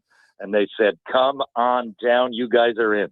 So you get into the crowd, but so guarantee you get to play, or you just get into the crowd? I don't know. I don't know how that works, but I guess they want. Now I don't want to say it right now, but we have a little gimmick that we're going to pull off. So hopefully, but there's only so many people in the crowd. All right. So I would think that one of our group are going to get called up. I really don't know. That's what I gathered from what because I'm bringing my dad, for example, but he can't get called up. Oh. So is he going to be in the crowd? I don't know. I don't know how that works, but we're going to give it a try. All right. Are you a big Price is Right guy? Like, do you know the games? Well, oh yeah, I do. And they sent us a list today of all the games that are going to be possible. But I mean, for me, I would think like probably 70% of the people my age, it was on in the daytime. Oh yeah. There wasn't as many options. So I know all the games. I watched all of it. Like, when Adam Sandler chose to put Bob Barker in the movie, yeah, Happy Gilmore, there was a reason for that. Like, now I don't think that The Price is Right would be as relevant as it was then. But then everybody knew, like Bob was getting to the end of it, but that was this huge show that, I don't know the numbers, but I'm guessing way more eyes in the past, like way back when we were younger. So, for me, yeah, I mean, I know every game off by heart. I could, go and play them now. But what I don't know is like numbers for these appliances. Like if we get called up in contestants row, you got to know beyond like a can of peas or a carton of eggs, right? Better do some studying, buddy. Yeah, I've been looking and it's all over the place, but I seem to see, like electronic appliances seem to come up a lot, appliances in general. But I would have no idea what a stove costs. So I got to look at all this stuff, and the least I can do is study for the next few days. Yeah, there you go. I like that. That's fun, man. Well, there's even the evening prices right now. There's like 2 editions of it. that Yeah. I just found that out the other day. So obviously I'm not a big Price is Right fan. Clearly, I have no idea how long the evening one. And actually, as I was watching it, there's a guy in there that looks a lot like Sean Brown. I'm gonna work next when Sean Brown comes back after the summer. I'm gonna put up when he's doing the show. We're gonna put it up there because, dude, they look a lot alike. You'll be surprised. So check that out. It's officially unofficial. But Babcock has been cleared by the NHL, not really with a glowing review by any stretch of the imagination, if you read their press conference or not. But the Oilers and Babcock obviously been, they just got to hammer out some final details. He'll be announced as a head coach next week. TR, what do you make of the signing by the Oilers? Well, I mean, we talked about it, and there's one thing that I definitely know. There's not much what goes on the inside. I often say when these things, Mike Babcock, in my experience, was good. I mean, I know him. He coached Spokane. I met him a few times. Hey, you're from Newfoundland. You play well. That kind of guy after the game. He seemed, that Babcock charm. That's all I ever saw. And for Danny Cleary, it literally changed his career. Made him a Stanley Cup winning longtime NHLer. So that's my only. But again, I understand. I believe these. I went through that sort of thing with Michel Therrien. My experience was a little different. When I hear Mike Commodore speak, Daniel Winnick, so many more people are speaking up. I get it. I know what it's like to be bullied by a coach. But again, I was in the minors, and I knew it was kind of like the Ryan Craig situation. Like, we knew that he was going to be up in the NHL. I played, though. Like, I was rookie of the year. I despised him that much, and the way he acted, his ignorant demeanor towards everybody, including me, that I wanted out. But it wasn't for ice time. Like, I would have just got, that's why I look back at it and go, like, what the hell was I doing? Right? But I really felt so strong, like, about that guy that I didn't want to go back. I'm like, man, if I do get up to Montreal, I'm going to deal with this for year after year. And I'm looking at Darcy Tucker, who's my roommate, get traded. Not that I'm as good as Tucks. I'm not saying that, but I'm just saying, like, I'm looking at it in relative terms, looking at Asham and Tucks and Higgins, and these guys are going and they're doing well. Like, what? So the mine was a little different. So who am I to say, the things that go on behind closed doors with Mike Babcock? But you know what? I don't have to, because all of these other people did. Now, what we all know is that the Oilers, everybody in that organization that are making this decision, they know how much scrutiny is out there, and they're aware, and they're still doing it. So maybe there's something, guys, that we don't know. Who knows, man? Maybe the guy's sincere. I don't know. Maybe he went in. One thing that we're not is in these meetings. And, maybe they go out and win the first 10 games. I mean, who knows? But I'm kind of at the point that I'm exhausted talking about it, because they know all of this. Like, the whole hockey world, like, you're talking 95% of people. If you look at any social media platform, I don't a lot, but I bet you, just listening, I bet you that it's at least 90% against them. And if they know that, then, man, it just must be, and it something that we don't know. Or if Connor McDavid, the best player in the world, really wants him, then screw it. Then I guess, we're just going to have to accept it and go forward with it, and maybe they win. To me, it's hard to put all the pieces together, but it is for everybody else as well, and they're very aware. So, good luck. Yeah, I'll be curious to see how it goes. We'll take a quick break. We'll return. It's the Gregor Show, presented by PlayAlberta.ca. Are new McCafe crafted sodas just drinks or something more? Like Sprite Berry Bliss, Creamy Strawberry Coke, and Orange Dream. All swirled with fizzy flavor and topped with silky cold foam. Only at McDonald's. At participating McDonald's restaurants in Canada. Don't let equipment failure stop you cold. At AWS Welding in Nisku, our factory-trained service techs are on hand for all welding equipment repairs. We're a fully warranted center for Miller, Lincoln, and ESAB. And we service all makes and models. Proper, regular service extends the life of your gear and keeps it running at peak capacity. Don't wait for a breakdown. Book your service appointment today at 780-979-0470. AWS Welding. We make it happen. Okay, new strategy. I'll just live in the freezer till October. It's spacious in here. It's spacious. There's a better way to survive the coming AC season. Pro Solutions is your one-call solves-it-all expert for AC repairs, tune-ups, and new installations. We offer convenient financing options and fast appointments so you can enjoy your entire home, not just the freezer. Now I can leave the frozen peas where they belong. Book now at prosolutionsinc.ca. The best way to experience Elks football is being there when it happens. From single game to flex packs, group tickets, and family packs. Your seats, your way. Ticket packs available now at goelks.com/tickets. Edmonton Elks. Our city, our year.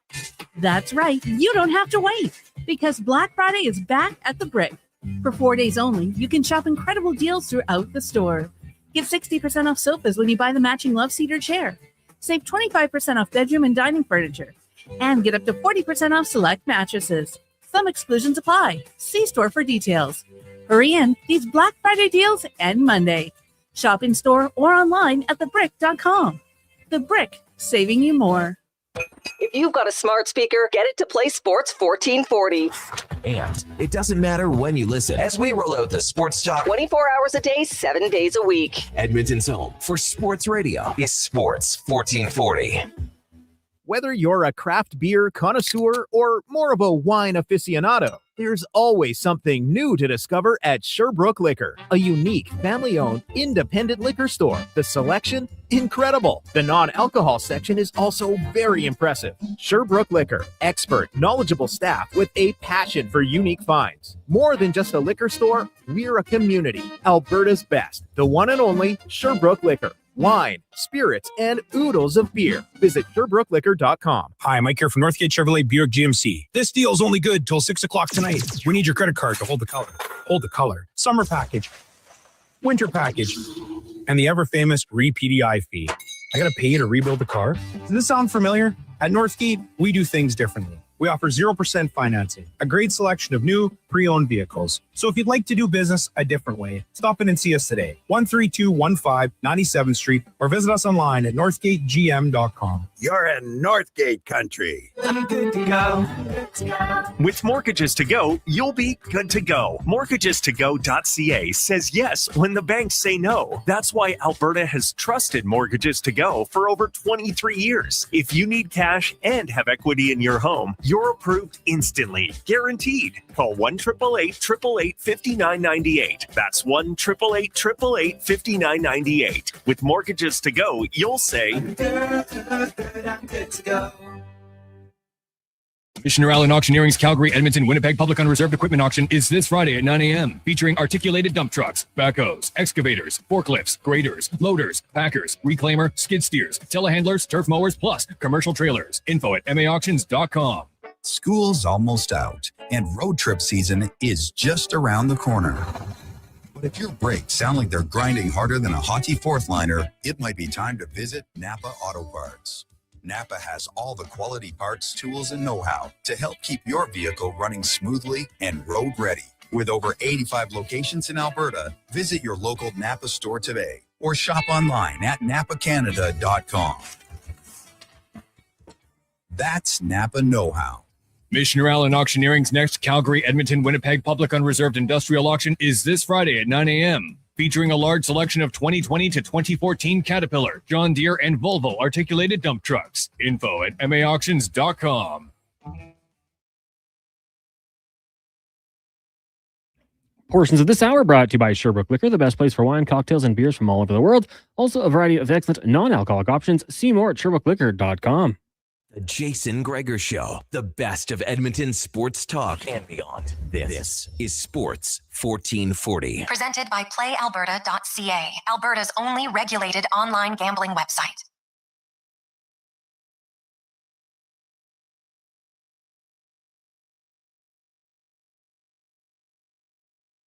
Six. Edmonton Oilers signing Connor Unger today to a 1-year, 2-way contract with an AAV about $850. No surprise there. But just so you know now, so Unger, he can't go to the East Coast League. Matt Tompkins has a year left in his deal. He doesn't go to the East Coast League. So your two younger guys in Day and Johnson, that's likely where they're going to have to play. That's just simply how it goes. Now, Unger, I shouldn't say he could agree to go to the ECHL. but you can't force a player. He's on a two-way deal, right? Once you're out of your entry-level contract, then essentially that means usually your time in the ECHL is up, and you're either an AHL guy or an NHL guy. So good news for Connor Unger. Gets himself a one-year deal at $850K if he's in the NHL. We'll see. I would expect that he would start in the American League. And if he continues on the season he had last year, we could maybe see him get promoted. We will see how it goes. But good for him. And he earned it. No question about it. Had a very good year last year. 833-401-1440. 833-401-1440 is where you can text us. Gregor Show presented by PlayAlberta.ca alongside Terry Ryan. As we go around the NHL, brought to you by McDonald's. And make your way to see Atish and the team at Heritage McDonald's. The drive-thru is back open starting tomorrow. The dining room opens a week later. So there you have it. For all of you that are around there on the Heritage McDonald's, it's going to be open for drive-thru starting tomorrow. As we welcome Dan Rosen from NHL.com to the show. Danny, how you doing, my man? I'm good. What's going on? How are you? Oh, lots is happening in the NHL. We got lots of coaches coming in. Stanley Cup for Carolina after many swings at it. They finally, let's start there. I think a great example where, like, it's not lost on me when you look at the three longest tenured coaches have won 4 of the last 6 Stanley Cups. I think sometimes teams get way too eager to want to change the coach all the time. Yeah, they do, because but you have to establish a program, and you've got to establish the culture, the style of play, be consistent with it, don't waver in it. And that is what you saw here with Rod Brind'Amour. You know, I mean, he's the ultimate example, and the Carolina Hurricanes are the ultimate example of 8 years of playing the exact same way. They get over the hump this year. Why? People will all look all around. Why? I mean, they added more skill and, you know, to the style of play that they have. And, you know, I mean, that's the key thing. You have to stay consistent and true to who you are. Can't waver from it. And I think too often teams lose patience.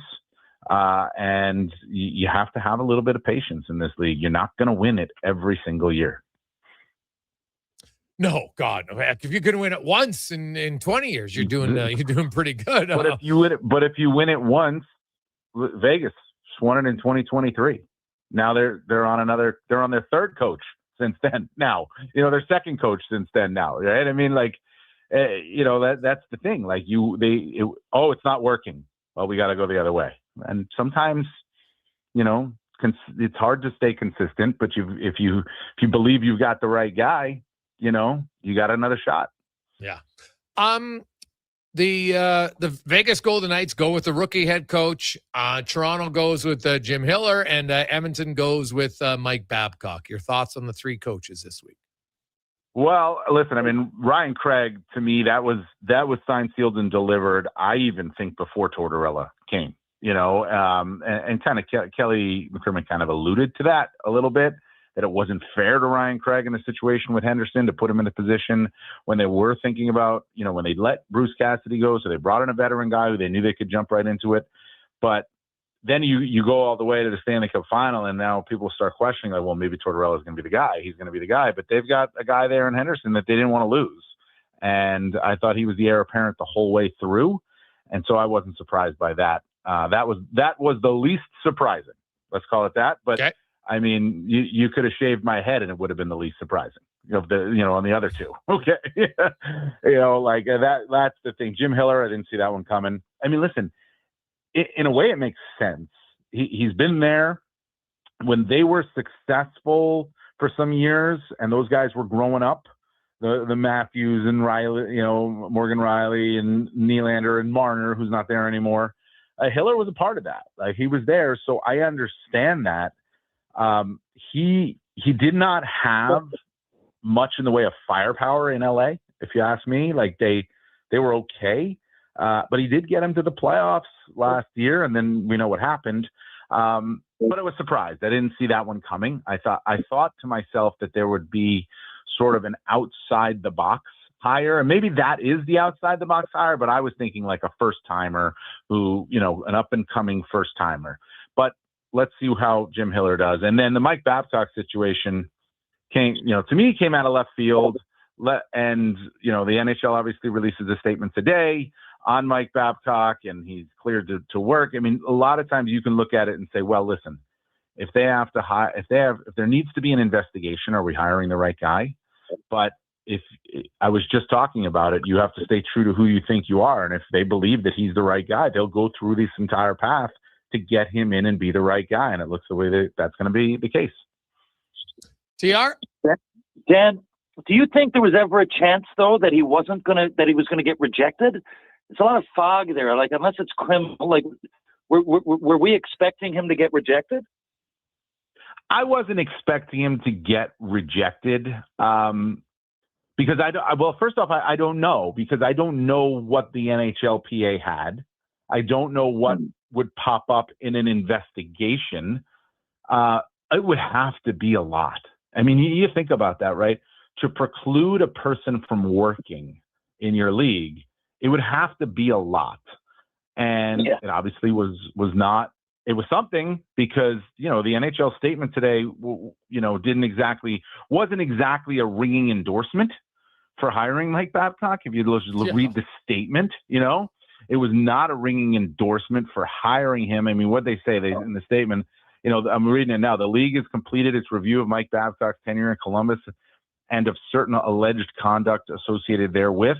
Our investigation has concluded that even in a light least favorable to Mr. Babcock, there's no current basis. So it's just like, you can go ahead and hire him, but know what you're hiring, right? So we're giving you permission. There's nothing to restrict it.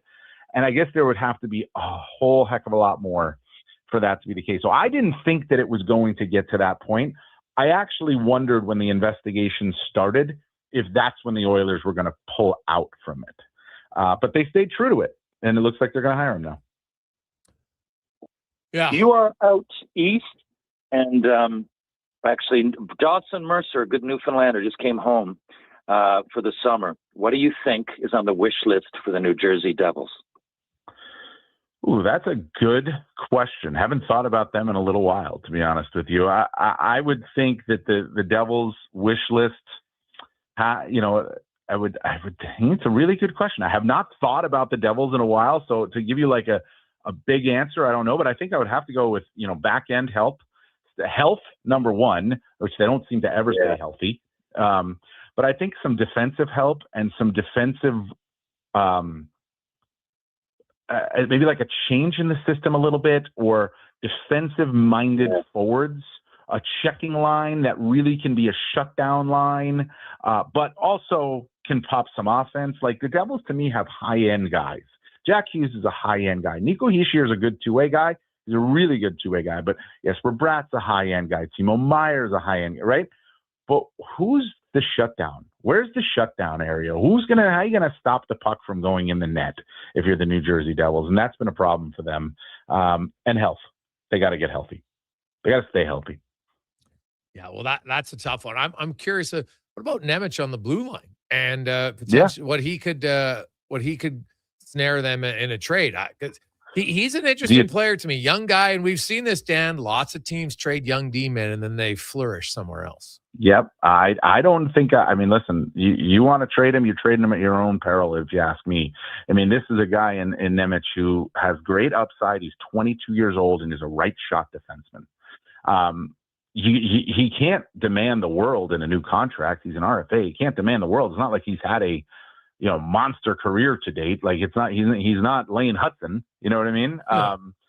Yeah. But he's a good player, and he's 22, and defensemen in this league don't pop that often when they're in that 18 to 22 range.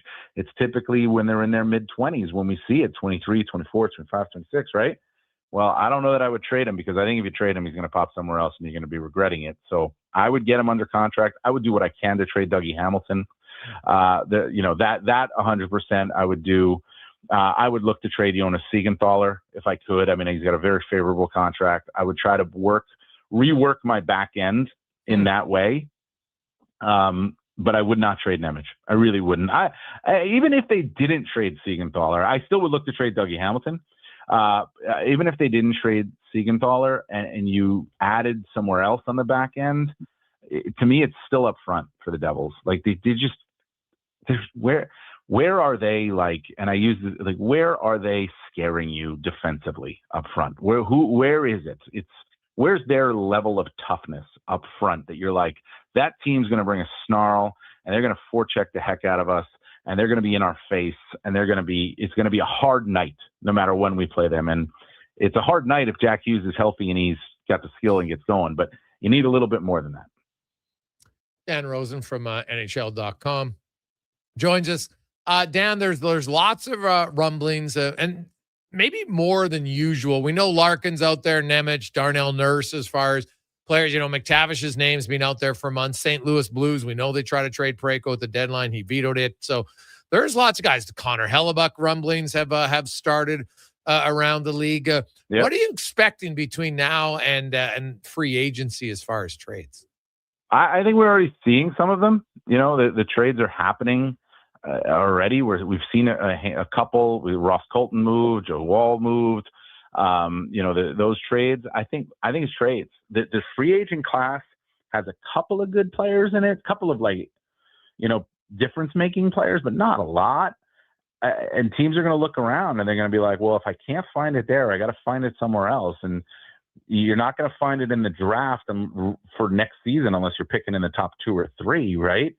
So you got to find it somewhere else, and most likely I say that as a case. So I think trades are going to be a popular thing. I think we'll see I think it's going to be a different offseason, and it's going to become the norm more than anything else because the cap's going up. A lot of young guys get signed early.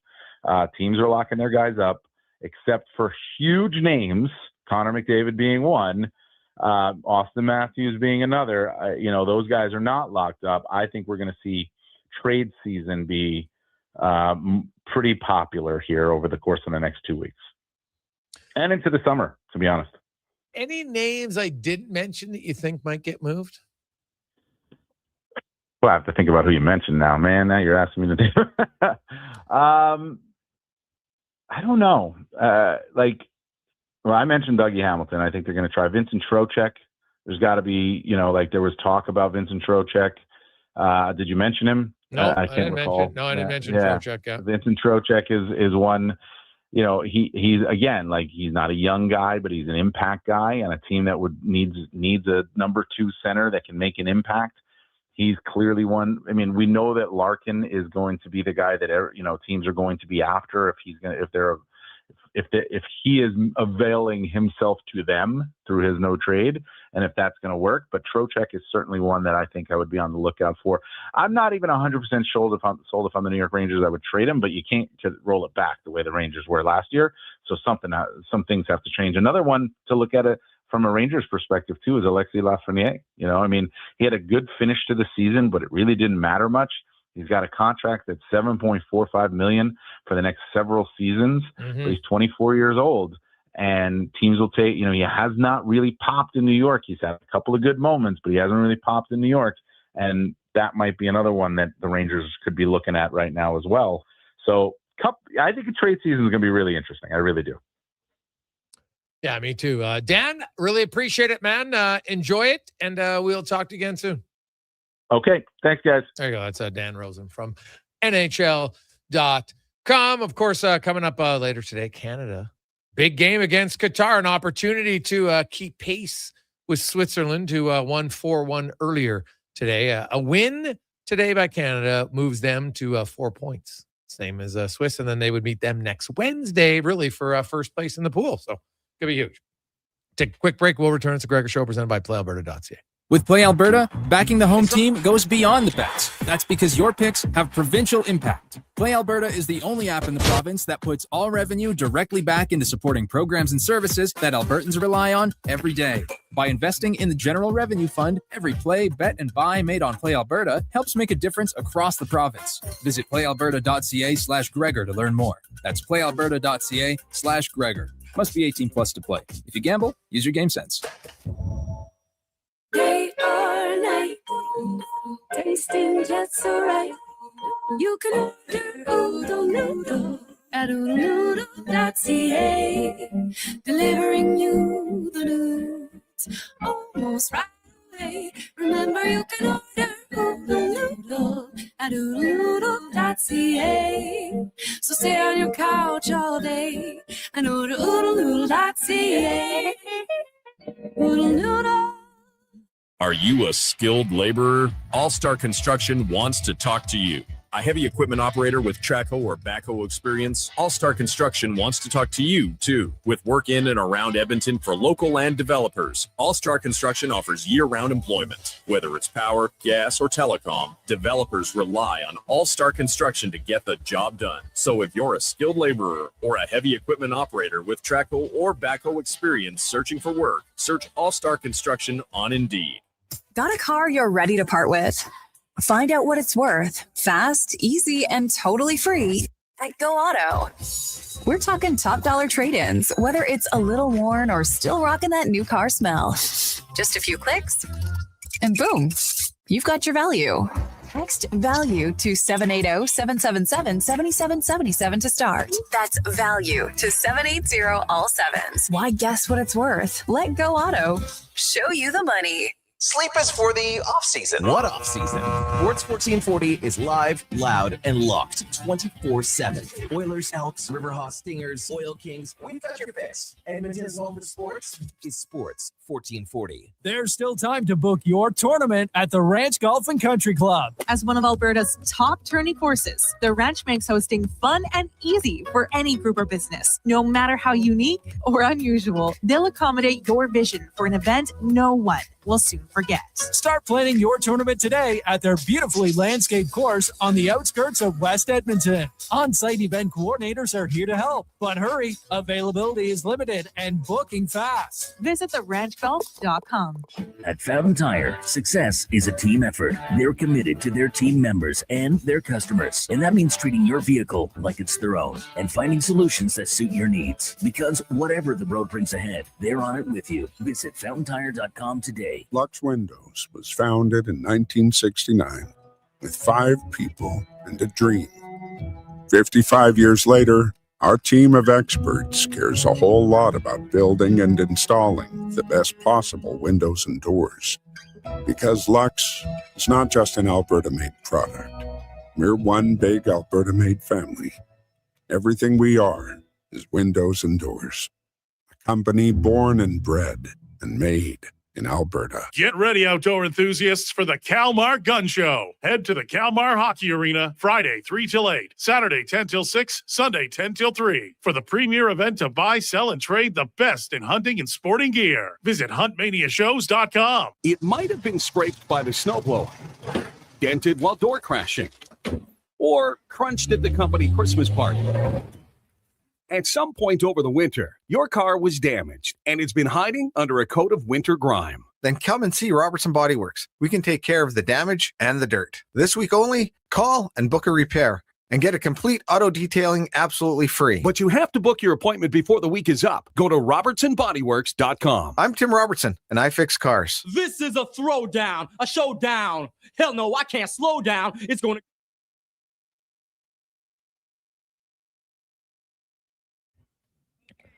Portions of this hour brought to you by UL, helping you finish your electrical project is their goal. From pot lights to electrical panels, the gear you need is at UL.ca or in person at one of their Edmonton area locations. UL.ca, your partners in power. The Jason Gregor Show, the best of Edmonton sports talk and beyond. This is Sports 1440. Presented by PlayAlberta.ca, Alberta's only regulated online gambling website.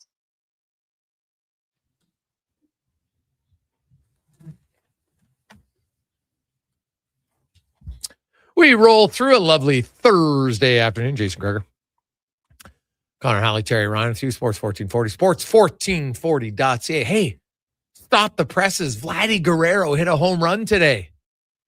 Jays win 4-3. And they get their first series sweep since late March. So good for them. They're in the final wild card spot. And maybe moving on up. We'll see. But a big 3-game set for the Jays in Boston. Gregor Show is always brought to you by PlayAlberta.ca. A big game today coming up, Canada and Qatar. Ooh, should be fun. The nation, a lot of people, even if you're not a big soccer fan, you're probably paying a little bit of attention to see how the red and white does. So good luck to them. Now let's get to the racing report brought to you by CanTorque, made in Canada, made for Canada, where extreme isn't theoretical. Find your solution at CanTorque.com. It's Colin Livingston. Joins us once again. CL, how you doing? Man, I love this new background. Get to sit in front of the Canadian flag. This is badass. I love it. It is good. We like it. Show the colors in studio. It's fantastic. The past weekend in F1, we see Mr. Lewis Hamilton gets his 106th victory all time, extends his streak. First as a member of Ferrari. And do you think that he can push Antonelli here down, or is it just too big of a mountain to climb? No, 100%. This championship is now, it's actually a championship because a couple of things are working Ferrari's way. They've got the car more to Lewis's liking. They've implemented the changes he's asked for. He's got an engineer that's actually providing the information in a way that that resonates with Lewis. And now they get the benefit of engine development because it was shown that the Ferrari engine wasn't quite as competitive as the front runners. So they're going to have some additional power. But at the same time, Mercedes is fighting reliability. They've had, Russell's day ended in Canada. Kimi managed to get around Russell last weekend in Barcelona. Then his car had an issue. The McLarens have had issues. Alpine has largely been able to avoid some of the power unit issues for now, but Williams has also been struggling. So, obviously Mercedes is the flagship of their own operation, but they're struggling with power units, and Ferrari's kind of coming on now. So, a fired up Lewis. I mean, it's fun to talk about. These guys don't forget how to drive the car. Like when Lewis was struggling, it wasn't because he suddenly was distracted and didn't know how to make the car go. Like they had him in a really bad position. Like physically, he was in the wrong position in the car. He was sitting way too far forward in his last Mercedes ride. This ground effect car just never worked for him. But now he's got a bit of a feel again, and now he's, once you kind of get that monkey off your back, then all of a sudden you're way more relaxed, you're way more upbeat. It's not like he's going to win every race, but it's going to be fun to watch, and it should be very competitive. I want to get your thoughts on Hajar and how he talks to his team. I know that sometimes they probably just show it because it's, it's good drama, and F1 seems to love to do that, but communicating it when there's a mechanical issue, you're in the vehicle, you'll know it, right? Like, is he a young guy there? Like, am I wrong in his communication skills to his team when it's mechanical? He seems to freak out with ever actually giving them any pertinent information to help him try to solve the problem. I've spent a bunch of time listening to his channel. I mean, one of the benefits, here you can either watch on conventional TV, which I think TSN carries the F1 races. I've got F1 TV. So when you've got that, I can cycle through all the driver cams. And when you're on an individual driver, you get the radio channels. And he is extremely hostile with his team. It's one thing to have an issue where your car's not handling quite the way you want it, and you're hanging on for dear life. And a lot of time you actually are hanging on for life. Like, you can't pit, the car is like a handful, and it's one thing to get excited because you can always tell the team in calm language and stay relaxed, but sometimes you have to get a little bit more animated to convey the sense of urgency. But he's got little things going on, moderate things that are going on, and he's screaming at the crew and doing it like repeatedly, even within the same stint. Like the crew can't, the crew can do some things wirelessly to the car, or they can offer him a solution. But if you've got a mechanical issue with the car, or a balance issue that needs to be mechanically adjusted, continuing to yell at the crew before they've even had a time to look at the car. He's a young guy. He's under a lot of pressure. Obviously, he moved up to one of the most successful teams that F1's had in currently the last 5 or 6 years, and he wants to perform, and he's doing a good job. And I know he's a really good kid, but he definitely has to relax because he's going to burn out pretty quick, or the team's just going to grow tired of him and say, like, look, we're not going to tolerate this stuff on the radio, and they're going to walk him out the door because, when you're giving 100% effort from the crew side of things and you're doing all the things that you talked about, you also have to accept it's, not always going to work the way you envision in the simulator or through your projections. So give your team the benefit of the doubt. Again, not to be on a Lewis parade here, but you never hear him chastising his team on the radio. You'll hear him ask questions, but you always hear a positive response like, look, thanks for all the effort, guys. I know we're pushing. We have to keep pushing, blah, blah, blah, blah, blah. If there's going to be a moment where you snap at your crew, it needs to be behind closed doors. It needs to be where it can't be recorded. And it also needs to be where these guys can fight back because, a driver, as hard as a driver, it would be for a driver to accept. Once in a while, we're wrong. Yeah, that's fair. TR? Colin, I've been hearing, but you know what? Just tell me what you think of the Hulkenberg incident. Holy moly. I'd say, first of all, for people who didn't watch the race last weekend, Nico Hulkenberg, Audi driver, they're doing crazy well this year. They're, essentially, they're not a new team. They were the evolution of the Sauber race team, long lineage in Formula One. But his race ended last weekend because Liam Lawson, who he was following, drove off into the gravel. One stone got kicked up and hit the emergency shutoff that's on the intake scoop, turned his car off, and his race was over. I mean, it's a billion to one shot. I don't know how to actually calculate the math, but so unfortunate. I mean, first of all, I hate gravel traps. I think they're an absolute disaster because somebody can make a mistake. It's the car that makes the mistake doesn't get the punishment so much that they start kicking gravel onto the track, which can damage other cars and hurt other drivers. But yeah, just astronomical. Has anything like that ever happened to you, TR? Like that? Like in a car?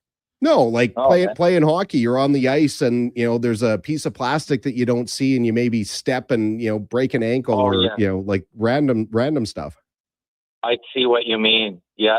Once I had a penalty shot and I slipped on, they had there was you have the teddy bear toss. Oh yeah. So the chain of the teddy bear was still on the ice somehow. And I had a penalty shot.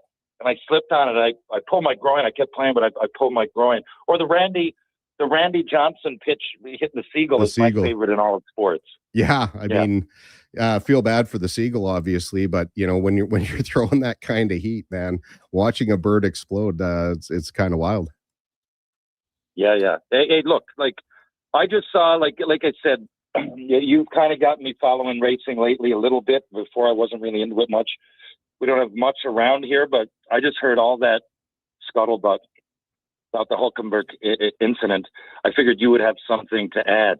Now, the odds on something like that happening, I wouldn't even know how to compare it either. But it's something that you couldn't even contemplate going in. So, each sport has them. I mean, that was my two favorite examples of it, but I'm sure it happens here and there. It just, to me, and not knowing much about racing, that seemed like just so far out of left field. I couldn't believe it. Well, that switch, that it's not like it's a head-on thing. It's not like it's sitting at the nose that, anything that hits it square on is going to activate it, but it's on the side. So the fact that this stone got sent at such an angle and landed at such an angle that it was actually able to depress that thing is it's just crazy. Colin Livingston joins us here on Sports 1440. You look at you know, it was kind of unfortunate for Antonelli. It's, you know, you finally pass Russell and you're thinking, hey, okay, and then boom. So that allows the I think the series to become way more competitive because all of a sudden Lewis gains a full 25 points, which is good. But it is entering kind of June. This, like, F1's kind of unique. Well, lots of European sports are in the way, and TR, you probably know this even from hockey, where like guys sign with, you know, teams even though they finish out the year and they're still, and there's all the rumors of guys are going to change here and teams are going to move there. It's gotten really quiet though around Max. Does the quiet mean you think something's coming, or does that mean that maybe they're mending fences? Well, right now, I mean, the last 2 weeks, there's been a lot of discussion about how Max, again, and we have the story every single year, but Max has exit clauses that if the team's not in this position or if he's not in this position in the drivers, he can execute a clause to end his contract, because I believe he signed to 2028.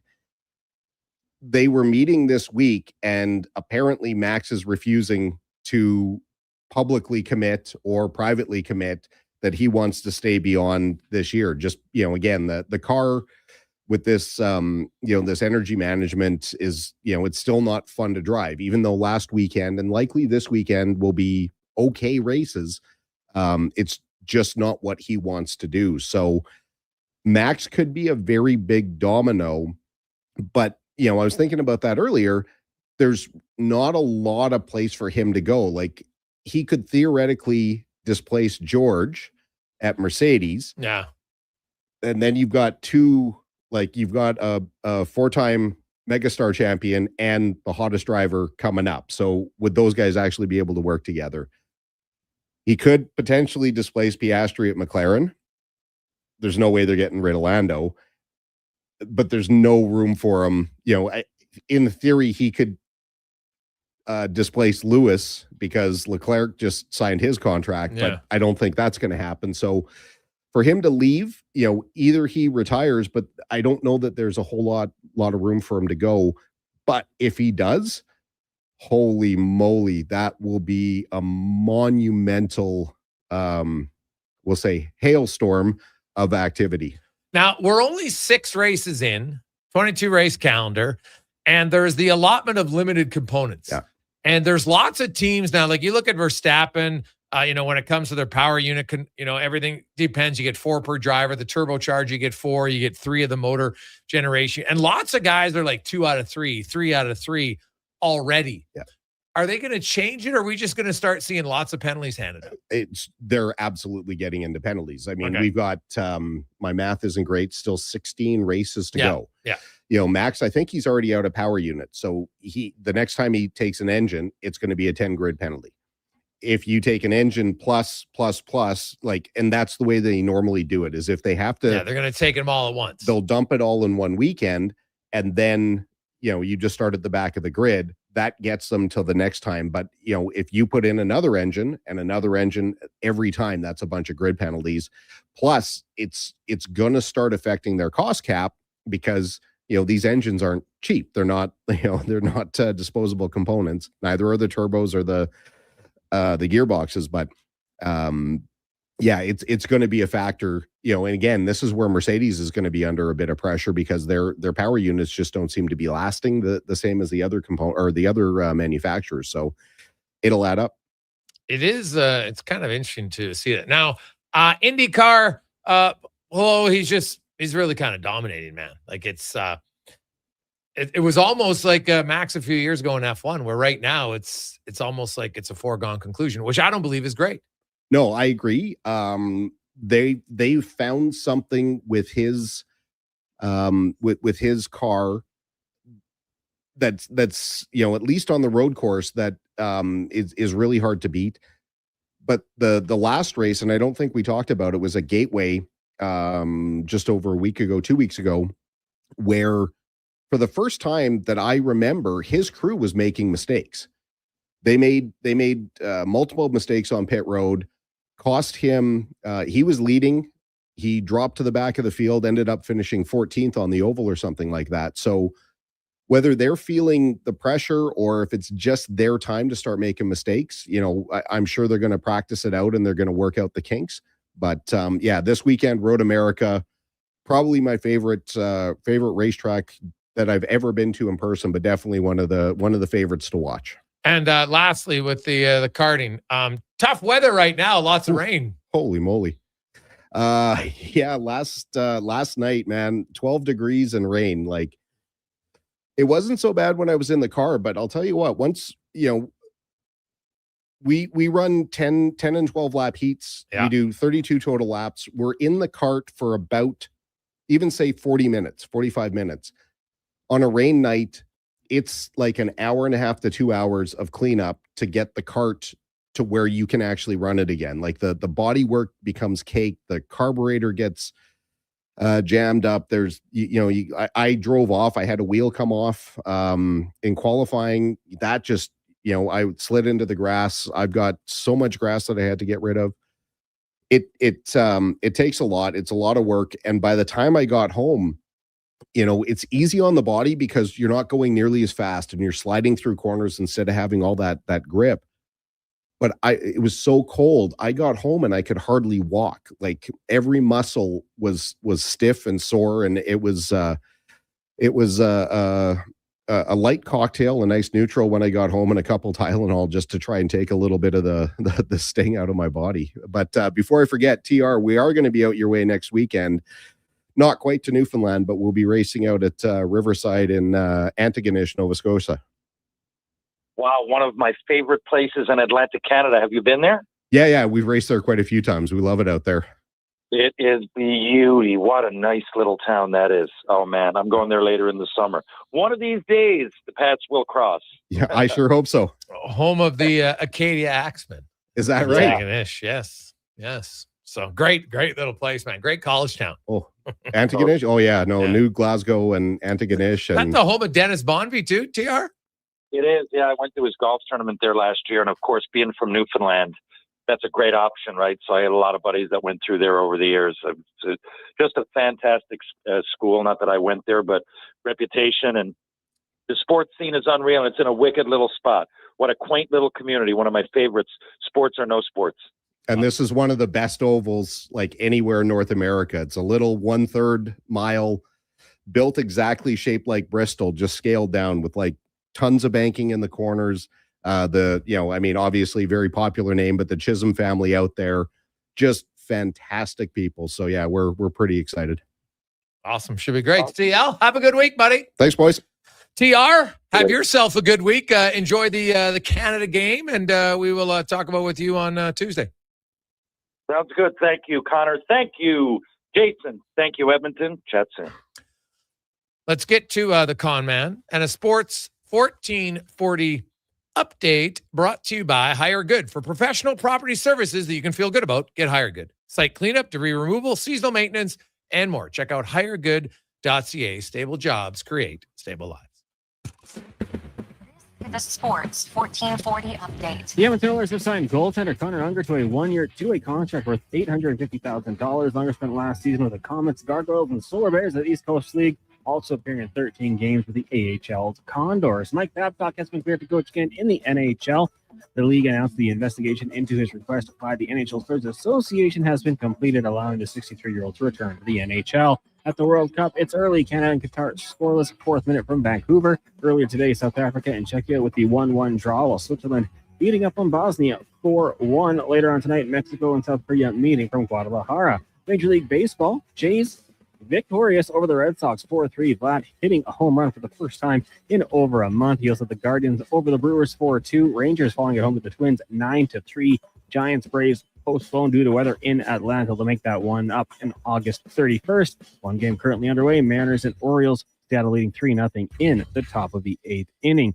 U.S. Open round 1 right now. Sam Stevens, Wyndham Clark, Xander Schauffele, and amateur Ryder Cohen 2 under par atop the leaderboard. As for Canadians, Corey Connors leading the way at +1. Sudarshan Yelamaraju +3. Ben Silverman and Nick Taylor 4 over par.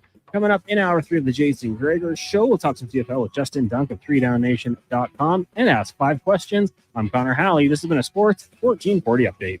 Sports 1440, Stingray radio station. CKJR broadcasts from West Edmonton Mall and Wetaskiwin. Download the free Stingray music app and listen wherever you go.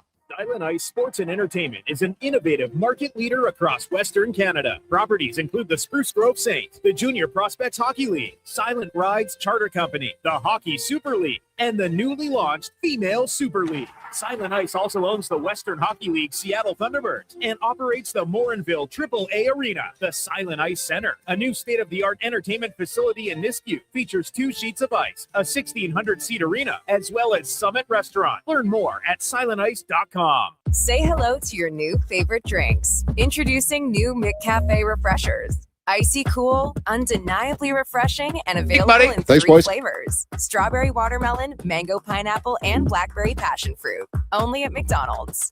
The job isn't done until the last load is hauled, and having a semi-trailer out of commission is not an option.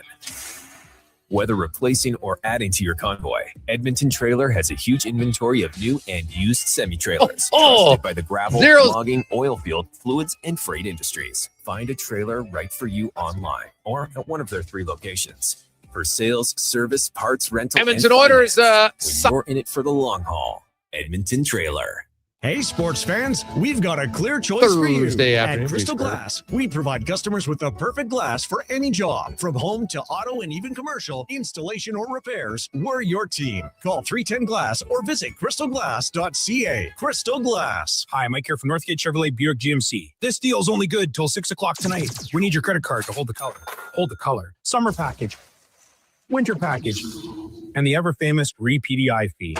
I gotta pay you to rebuild the car? Does this sound familiar? At Northgate, we do things differently. We offer 0% financing, a great selection of new, pre-owned vehicles. So if you'd like to do business a different way, stop in and see us today. 13215 97th Street, or visit us online at northgategm.com. You're in Northgate country. Did you know there are actually 3 seasons we experience in June? Spring, summer, and construction season. And while roads may be narrowed and detours are everywhere, GS construction crews are on site every day doing the work because the city doesn't stop, and neither do we. As we build and upgrade infrastructure, life continues around us. That's why we never lose sight of what matters most, making sure everyone, including our team, returns home safely at the end of the day. For more on what we do, visit gsconstruction.ca.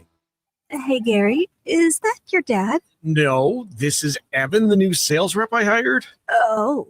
First impressions matter, but when hair loss takes over, it can feel like you're not being seen for the maverick you truly are. Hi, I'm Dr. Vance Elliott. At Advanced Hair and Skin Surgery, we know that hair loss is more than just a cosmetic issue. It's personal. Let's discuss all the cutting-edge options available so you can make a great impression every time. Book a free consultation today at drvanceelliott.com. For over 60 years, the folks at Diablo Boots have been selling the best Canadian-made boots. Handcrafted in Winnipeg, Canada West makes the best quality cowboy, biker, and work boots for Diablo Boots with replaceable soles and heels. Why buy cheaper quality like Ariat, Justin, and Red Wing made in China when Canadian-made is better? Support Canada's workers and Diablo Boots for the best boots. So save on boots by Save On Foods. That's Diablo Boots, 3340 Gateway Boulevard on the east side of Save On Foods. Canada West and Diablo Boots, the 2 best names in the boots business.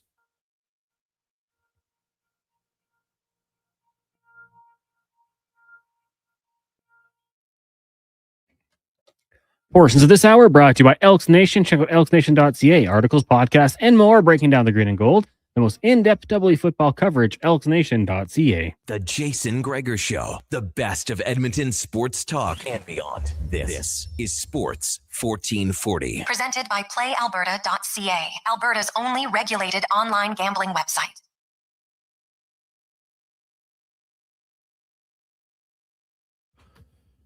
Just after 4 o'clock on a Thursday afternoon. How you doing? Hope you're having an awesome day. Big plans for the weekend. Let's hope that somehow the clouds stay away for the Elks game. But you know what? There's something. Hey, we saw a lot of people out for soccer games in the rain. You can go to a football game in the rain. No big deal. You got the overhang, number one. There's lots of concourse areas. So pretty good ticket sales already. Obviously, it might impact the walk-up. We'll see, but would be nice to get a good crowd. The Elks are 1-0 in rain games this year. So I guess if it rains, they'll look to try to stay 2-0. We shall see it, as the Gregor Show is always presented by PlayAlberta.ca. Coming up, Justin Dunk's going to join us. We got Speck and Wawad, Cam Tate on a busy day. The U.S. Open, of course, round one today. And, not a lot of people going low, but Ryder count, imagine being an amateur. Like, I just can't believe you're an amateur. You get qualified, you're in the tournament, and here you are through 11 holes, and you're tied for the lead with Xander Schauffele and Wyndham Clark and Sam Stevens. You're like, oh, I'm one ahead of Rory. Like, even for one day of your life where you could walk in, be like, today, I shot better than Rory. I shot better than Scheffler. Like, are you kidding me? That'd be on the exact same course. It wasn't like you played it at home and we're like, yeah, I'm on Shinnecook and I'm playing it here at home. No. You were actually on the course, same day, same conditions. That would be, that'd have to give you some confidence in your ability, I would think. I would hope. So we'll see. 833-401-1440, 833-401-1440. We are going to get to the stats of the day, brought to you by All-Star Construction, founded in 2009. They keep growing and expanding, digital drilling, hydrovacking, power, gas, telecommunications, and more, and they're hiring. You want to work for an awesome company that just keeps growing, which means that you can grow your opportunities. Check out All-Star Construction. And don't worry, if you're just a general laborer, just want to get into the workforce, they got jobs for you, and they love kind of helping guys build up from the first job. Way you go. So, some stats of the day today. Now, did you know the next month's Home Run Derby in Philadelphia, it's announced they're ditching the timed rounds that have been used since 2014. Now they're going to go back to, you get 20 swings. So if you want to take more time, whatever, you get 20 swings in the first round, and then you get 15 in the final 2 rounds.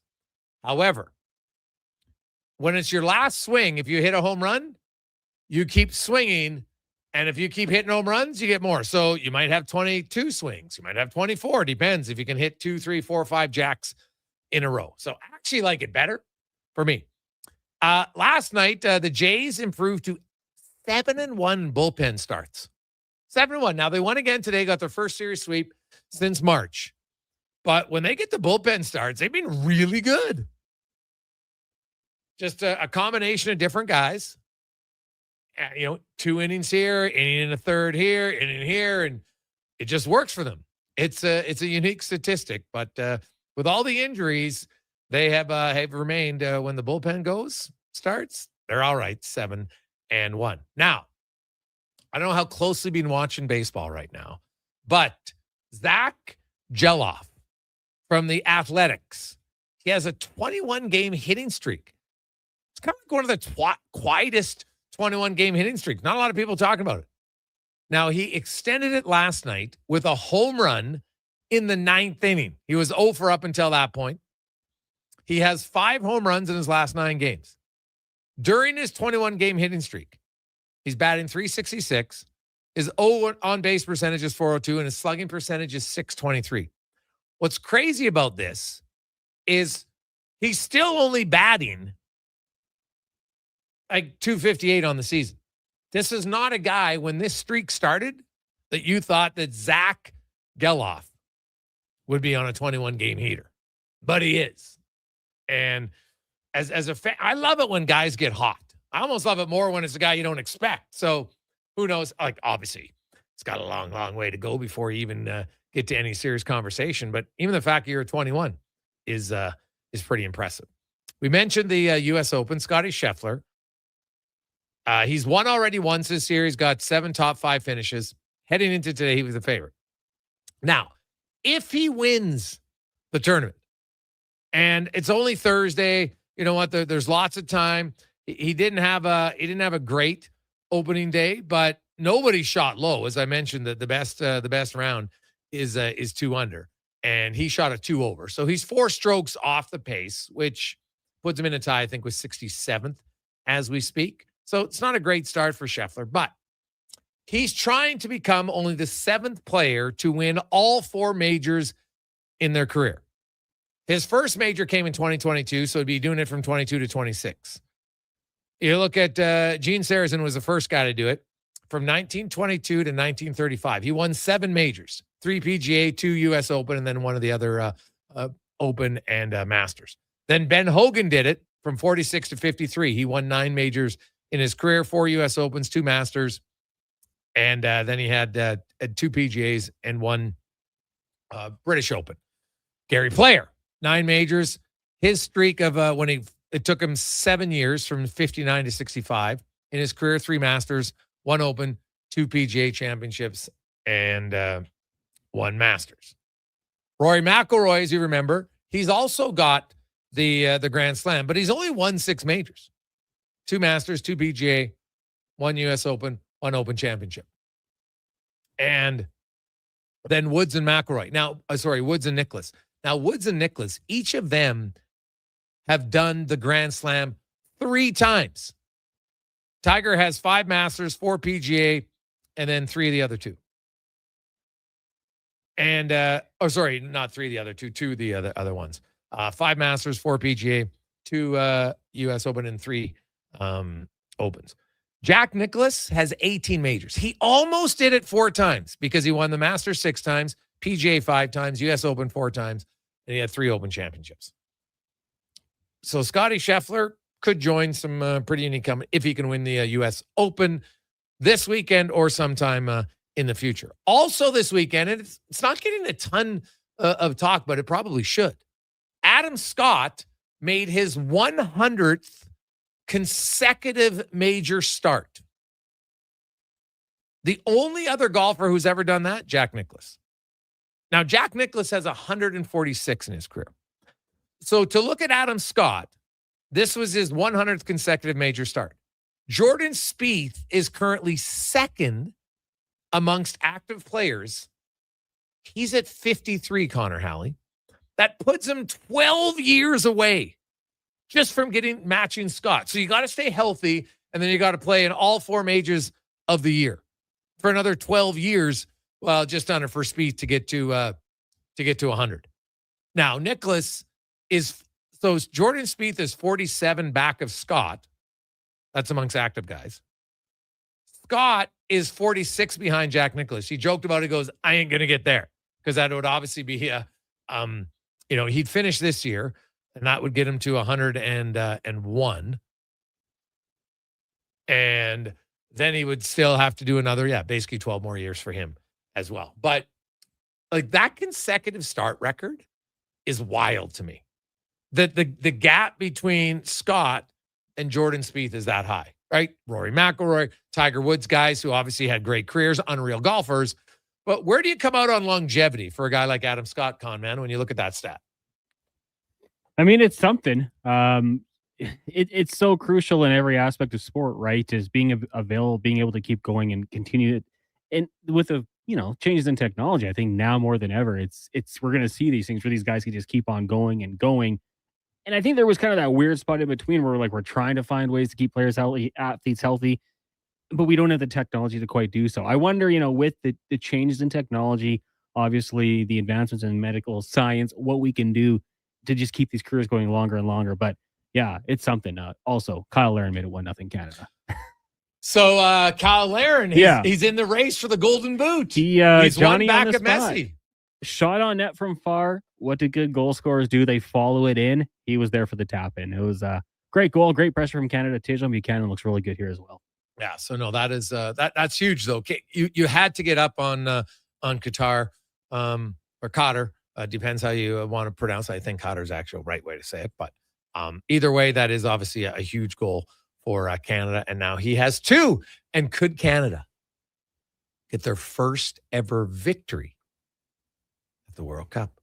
It's a good start. Got to keep scoring goals though. Yes. Swiss scored 4 today, so yeah, got to keep it going. Well, if you beat Swiss, then it won't matter. Yeah, right? yeah, but yeah, if you're a tiebreaker, if you tie Swiss, then both of you are automatically first and second, but you'd end up second, right? Because so yes, it will matter for sure.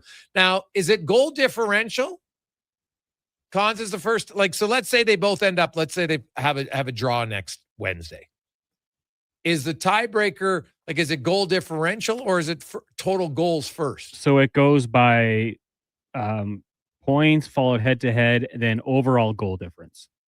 Okay. So if Canada only scores 2, they won by 3. So yeah. Okay. So Canada, you'd have to keep scoring. You'd have to keep scoring for sure. So there you go. It'd be fun. When we return, we'll talk some more football on the Gregor Show presented by PlayAlberta.ca. Attention Alberta construction pros. For over 50 years, Japa Equipment Rentals has been your go-to for top-notch equipment and stellar service. Whether you need rentals or expert maintenance, we've got you covered. Stop by our Edmonton or Calgary locations today. You got a go-to coffee spot, a trusted barber, even a lucky game day jersey. But when it's about looking your absolute best, there's only one name you need. Mr. Dirk. Family run since 1939. We're experts in crafting impeccable tailor-made suits and offering a wide variety of everyday styles. Pair that with personalized one-on-one fittings and the convenience of on-site tailoring. Mr. Dirk elevates your style game. Visit our Edmonton store or explore MrDirk.com. Score big on style with Mr. Dirk. Mr. Rooter buries evidence in the desert. I didn't mean to do it.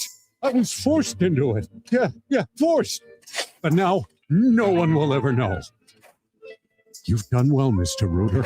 You did something awful, but you covered your tracks. It's done. The last transcript that shows I did a semester of Christian school. Uncover evidence of the proudest plumber, Mr. Rooter. Need a new ride for road trips, errands, or just life on the go? Go Auto offers a massive selection with over 15,000 new and used vehicles to choose from. With over 70 locations across Western Canada, finding your next ride has never been easier. Whether it's a roomy SUV for the family, a sleek car for the open road, or a rugged truck for your weekend adventures, you'll find it here at a price you'll love. Explore thousands of vehicles today at goauto.ca. There's one game that kicks off summer, June 20th at Play Alberta Field at Commonwealth Stadium. The Elks home opener, Elks Alouettes, presented by James H. Brown, Alberta Injury Lawyers. Lock in your tickets now at goelks.com/tickets. Our city, our year. It's like a locker room, minus the smell. Ew. Kevin Carius brings the banter, the buzz, and the bold sports talk. Weekday mornings from 7 to 11 on Sports 1440, Edmonton's home for sports.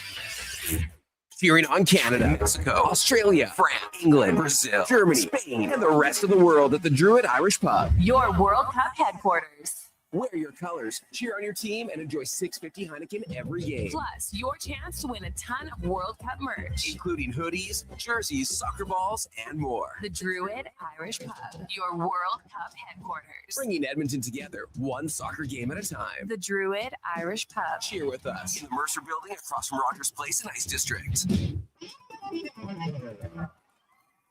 What a performance by Action Electrical today. Their projects team kicked things off, designing and building with unmatched skill. Then the service team swoops in for those crucial repairs and maintenance. And don't forget the testing team, ensuring everything's safe and sound before the solar team scores with sustainable energy. A complete team effort. Have Action Electrical bring home a win for you and your project. Visit actionelectrical.net.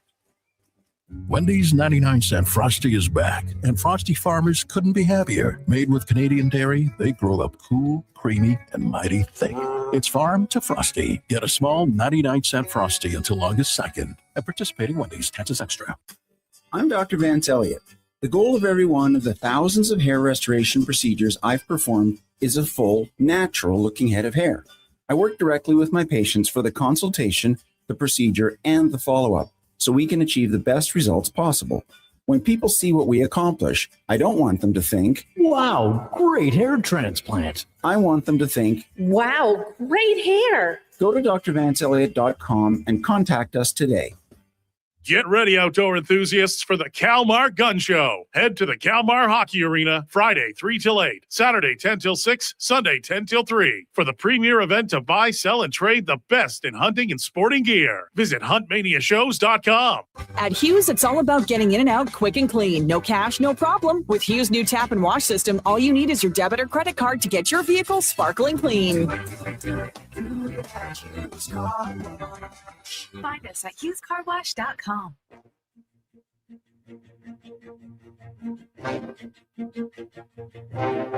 I'm gonna make it bend and break. Say a prayer, but Portions of this hour brought to you by the Druid Irish Pub, Edmonton's favorite soccer home. The Druid Irish Pub is back in the Ice District across from Rogers Place. Watch all the games with $6.50 Heineken only at the Druid Irish Pub. The Jason Gregor Show, the best of Edmonton sports talk and beyond. This is Sports 1440. Presented by PlayAlberta.ca, Alberta's only regulated online gambling website.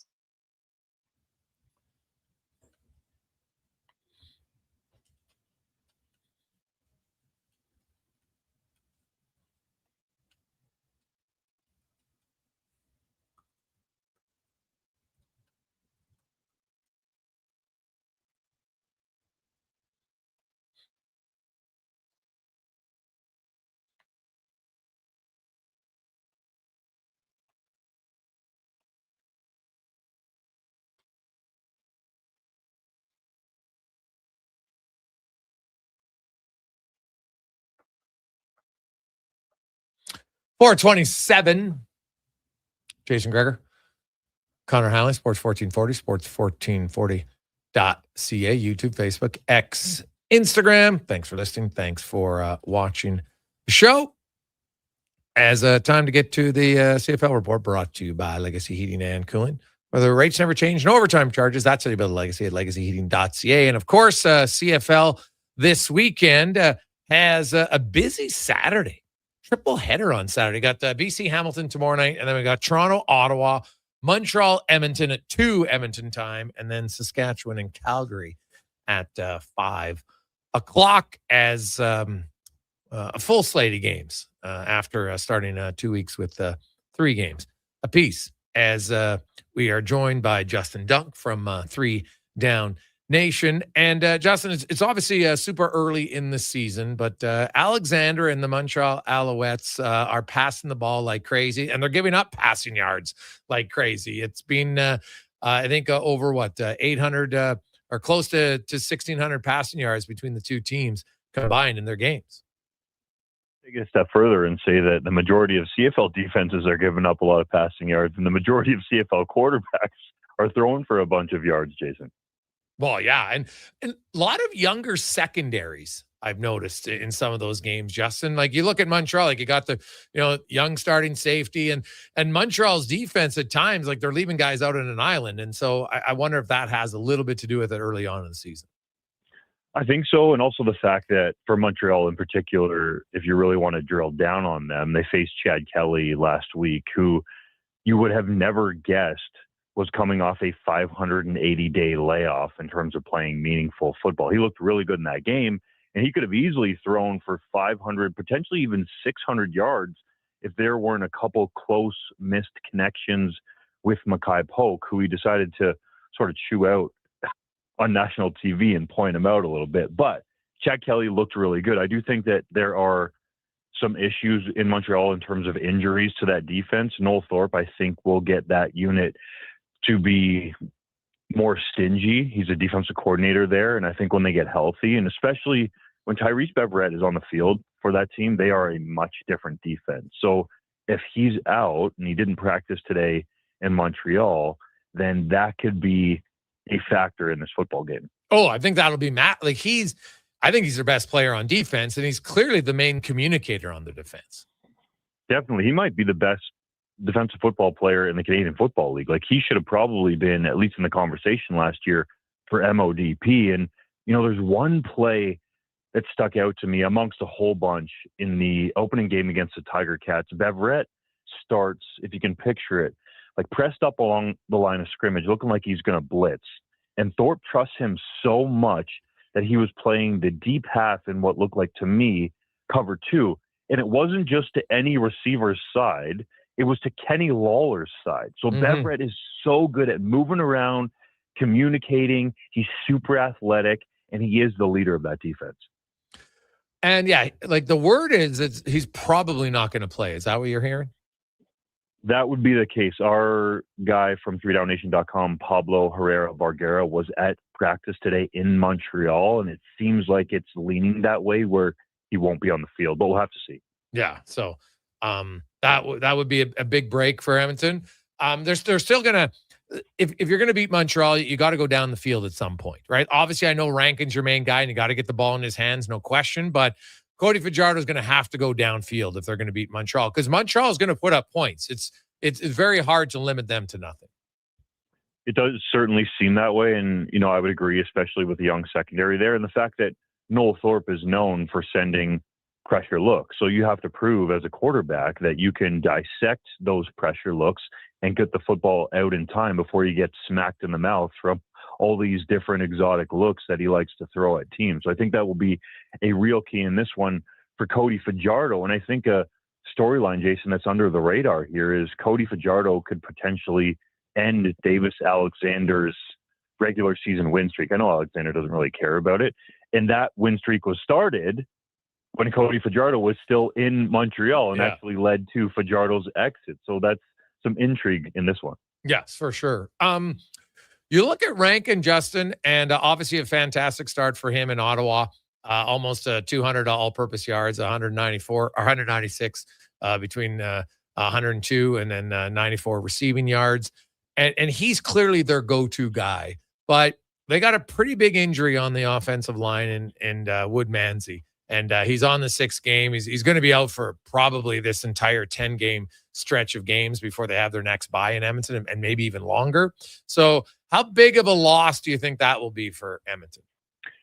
It's big, no doubt. And I think it's difficult to replace a player of Wood Manzi's status, especially with him being paid $300,000. But Ed Hervey, and you know this well, Jason, spent specifically on the offensive line to have depth there. So I think they can fill in for those, 10 weeks that you talk about in terms of the possible timeline for Wood Manzi to return to the lineup. I think what's more important to Edmonton is what you alluded to at the start of your statement there, is that I think they have to have other players step up consistently to make plays, specifically in the receiver group. You can't just rely on Justin Rankin game in and game out to have almost 200 yards of total offense. Noel Thorpe is going to come in here and say, okay, we need to take away Justin Rankin in the run game, and we need to be sure tacklers and find where he is on the football field in the pass game and make somebody else beat us. Now, that could be Austin Mack. That could be Keon Julian Grant. Those guys have shown that they have done it at high levels before, but I think that needs to be more consistent. The receiving core has to be better for this Edmonton team to legitimately contend in the West. Yeah. Speaking of injuries and speaking of receivers, what do you make of what's going on in BC right now? Oh, they're just beat up, man. That's just bad luck with all the guys that are down. And then Keon Hatcher is a game time decision. But going into that game in Hamilton, Jason, according to our betting expert at 3downnation.com, Adam Chernoff, it's the highest total since the inception of online betting in 1997, 59.5 at last check. So I don't think BC will have trouble scoring points with Nathan Rourke at quarterback, but he'll have some rather unfamiliar targets, at least from a game reps perspective, to throw to. Yeah, well, to me, it doesn't really matter who you are. Like it's hard to replace that many receivers at one time because every quarterback, you have continuity. There's guys, certain places on the field. Hey, you know what? Dig route here, curl route here. Whatever you're going to throw at different times, it's a huge advantage. And I don't know if I've ever seen that many guys go down this early in the season. It's definitely rare, especially at one position group, but I think Rourke can overcome it. And he probably would have put a lot of time in with some of these other guys that are going to play. Like I think of a Kieran Poisson he has talked about highly. He clearly has a rapport with Justin McInnes. So yes, these are certainly talented receivers that have gone down, but I think Rourke can probably do pretty well, even though they're out of the lineup. Justin Dunk joined us here on Sports 1440. Justin, where do you come out on the talk about expansion? It seems like it's much more real than ever before. Is 2029 realistic? Do you think it could happen that quick? Oh, there's a possibility, but a lot of boxes would have to be checked. And I think I would agree with you for the most part there that it seems the most real. I thought it was getting pretty real in Halifax there before the pandemic when they had that conditional $20 million from the Halifax regional municipality. But the fact that you have legitimate, interested power brokers, let's call them, in Quebec City, I think could make this happen. The fact that you have a stadium there at Laval that could at least be a temporary home for a CFL team before you build a stadium. And the fact that Quebec City, and Quebec is a province as well, built the Videotron Center. You know this well from covering the NHL, just hoping that an NHL team would come there. And that facility is unbelievable. So the way that their funding works in that province makes me think that it is a possibility. But whenever we're talking about expansion, and I think you know this well by now, Jason, you got to have that stadium. So until we see a blueprint, until we see a shovel in the ground, until we see potential extra seating added at Pep Stadium where the Laval Rouge-Or play, then I'm not going to believe it. That is totally fair. Looking at some of the other matchups this weekend in the CFL, you got BC on the road in Hamilton. Like we talk about all the injuries for the Lions. Like a lot of people had the Lions as maybe the best team in here, and it's injuries. Like this is a big game early on, but it's an opportunity for Hamilton to maybe put BC in a little bit deeper of a hole than we thought. It really is, and I don't think a lot of people would have predicted BC potentially being 0-2, but that's what they're staring in the face. Especially with Hamilton was a Carrick Wheatfall fumble away from being 2-0 and coming into this game with even more momentum. But that offense under Scott Milanovic looks like it's clicking on all cylinders. They add Wheatfall into the mix, and Kenny Lawler really hasn't even done much from a production standpoint, although he's drawn lots of coverage, especially if you watch the coach film. Teams are still trying to make sure that Kenny Lawler is not a factor in games. But this Hamilton team is obviously one that's really good, was top of the East last season. And if the defense can improve and they get Winton McManus back, perhaps they shift and become the Grey Cup favorites. What about the Calgary Stampeders? Where do you come out on, expectations for them? They lose a very tight game in week 1, 30-28 to the Winnipeg Blue Bombers, last second field goal. And now they're at home against Saskatchewan, who looked really good in their opening game. The Stamps had a great start last year, but, it could kind of go the opposite way very quickly here. Need to see more from the Calgary Stampeders. And I think two key players for them have to be on the field, Jalen Hutchings and Flo Ormolade. That changes the entire complexion of that defense. I think there's some questions in the secondary there. The linebacking core is pretty good, and offensively, you have the idea that they're going to be able to run the ball with Dedrick Mills.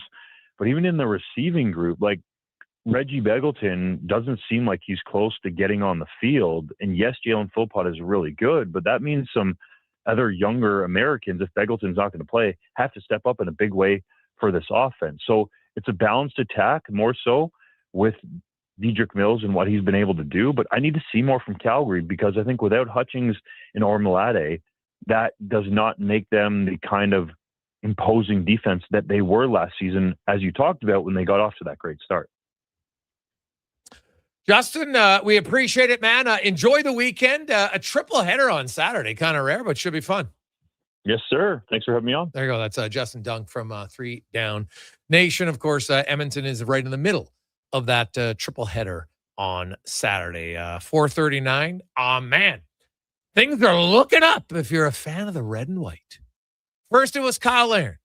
Then Jonathan David scores his first. And right after, I think they kind of got a little bit of a break there. That's Qatar didn't like the call on so Edmonton, Canada gets a free kick awarded just outside the 18-yard box. Qatar argues it, punted out of the game.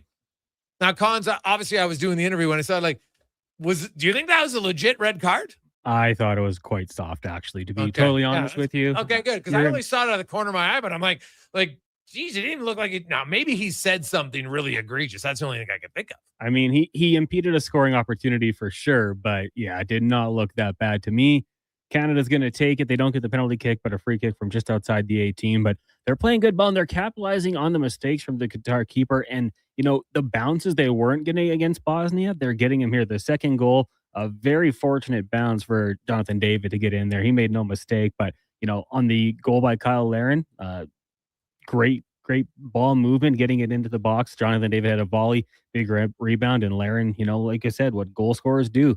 You follow that shot in just in case, and he gets a tap in. It's been a really good start, and now for Qatar without Ahmed, that's tough. 9 attackers on the field. It won't be easy to get back into this one, especially even though Canada was playing really good when they were at full strength. So now you got to take advantage of it, right? Just this is where you talked about it early. 4 goals. You got to find a way here. And The only thing about Canada early on still, although at least they had some possession, but I still don't think they've gotten a shot on goal off of a corner so far in the World Cup. Or even like a header on goal. I'd have to look at the stats here. I saw the one corner kick for sure. It was atrocious. They've had 4 so far. Well, they just had another one. Yeah. And none of them, it's amazing. It's the one element of their game right now. I'm like, they're not ever creating even like a chance off of the corner. It's kind of wild. Whatever you're doing, throw it out. Start over. Yeah, exactly. Quick break. We'll come back. We got 5 questions and more. It's a Gregor Show presented by PlayAlberta.ca. Day or night, tasting just so right. You can order Oodle Noodle at oodlenoodle.ca, delivering you the news almost right away. Remember, you can order Oodle Noodle at oodlenoodle.ca. So stay on your couch all day and order oodlenoodle.ca. Oodle Noodle. You don't just need property services, you need problems handled. HireGood provides cleanup, debris removal, site monitoring, and safety attendance across Edmonton. We reduce issues on your property, keep spaces safe, and take pressure off your team. We resolve real problems for businesses while creating real impact because our team is built on second chances and they show up every day ready to prove it. Visit hiregood.ca or call and mention Jason Gregor for a first-time discount. HireGood. Stable jobs create stable lives. When your project can't afford downtime, call Japa Equipment Rentals. From excavators and wheel loaders to compaction equipment, Japa has the machines you need. Trusted since 1972. Visit japaequipment.com or stop by our Edmonton or Calgary locations. Jason Gregor isn't just a sports guy. With $3 million raised for local charities. And his Gregor Foundation, he's making a difference on and off the air. Check out Gregor weekday afternoons on Sports 1440. Well, get ready for a silly hockey fans. Your partner in power just skated onto the ice. EWEL.ca, the new e-commerce website for electrical wholesalers Edmonton, is ready for the power play 24/7, 365. UL skates to where the puck will be in 5 years. Now that's forward thinking. Your selection, slamming products from the best brands and legendary service. Don't sit on the bench. Get your account today at ewell.ca and win that project. Plug in your partner in power. Get an EWEL.ca account today. You got it. Go-to coffee spot. A trusted marble. Even a lucky game day jersey. But when it's about looking your absolute best, there's only one name you need. Mr. Dirk. Family run since 1939. We're experts in crafting impeccable tailor-made suits and offering a wide variety of everyday styles. Pair that with personalized one-on-one fittings and the convenience of on-site tailoring. Mr. Dirk elevates your style game. Visit our Edmonton store or explore MrDirk.com. Score big on style with Mr. Dirk. Our new McCafe crafted sodas just drinks or something more. Like Sprite Berry Bliss, Creamy Strawberry Coke, and Orange Dream. All swirled with fizzy flavor and topped with silky cold foam. Only at McDonald's. At participating McDonald's restaurants in Canada. Nissan breaking through the defense. Look at the control. What a move. What a finish. Kicks has done it again. Nissan Kicks is the 2026 Best Buy winner from Consumer Guide Automotive for 5 years in a row. The Score with Nissan event is on, and you can score by financing a 2026 Nissan Kicks S for 0% for 36 months, or get up to $3,000 cash purchase bonus on other Kicks models. Conditions apply. Visit Nissan.ca for details. Visit your local Edmonton and area Nissan dealer for more information.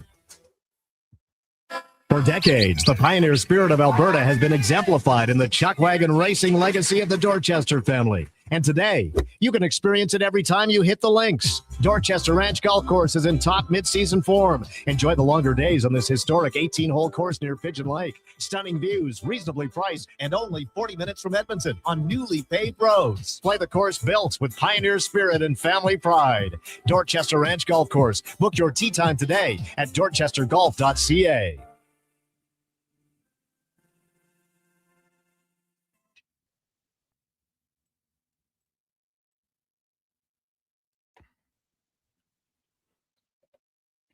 Portions of this hour brought to you by Mortgages to Go. Need cash and have equity in your home? Mortgages to Go has you covered. When the bank says no, they say yes, and they've been doing it in Alberta for over 23 years. Call 1-888-888-5998 or visit mortgagestogo.ca. The Jason Gregor Show, the best of Edmonton sports talk and beyond. This is Sports 1440. Presented by PlayAlberta.ca, Alberta's only regulated online gambling website.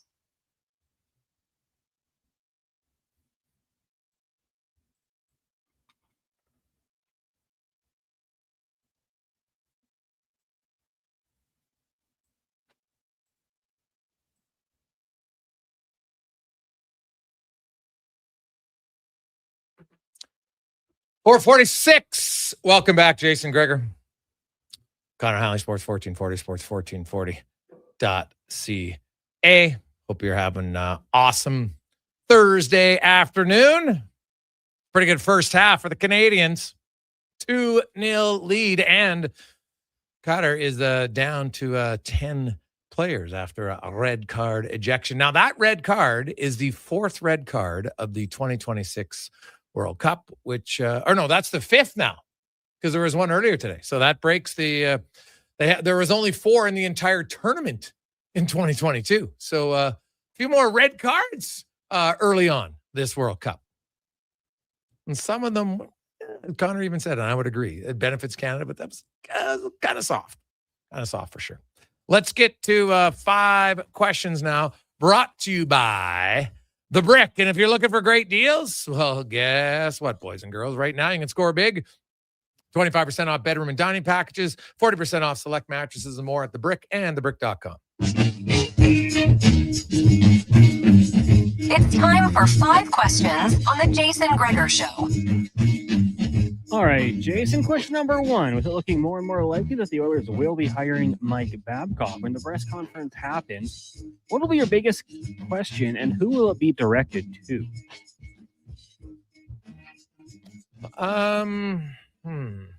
Well, there's probably got to be one to Bowman and one to Babcock. Well, for Babcock, to me, it's going to be easy.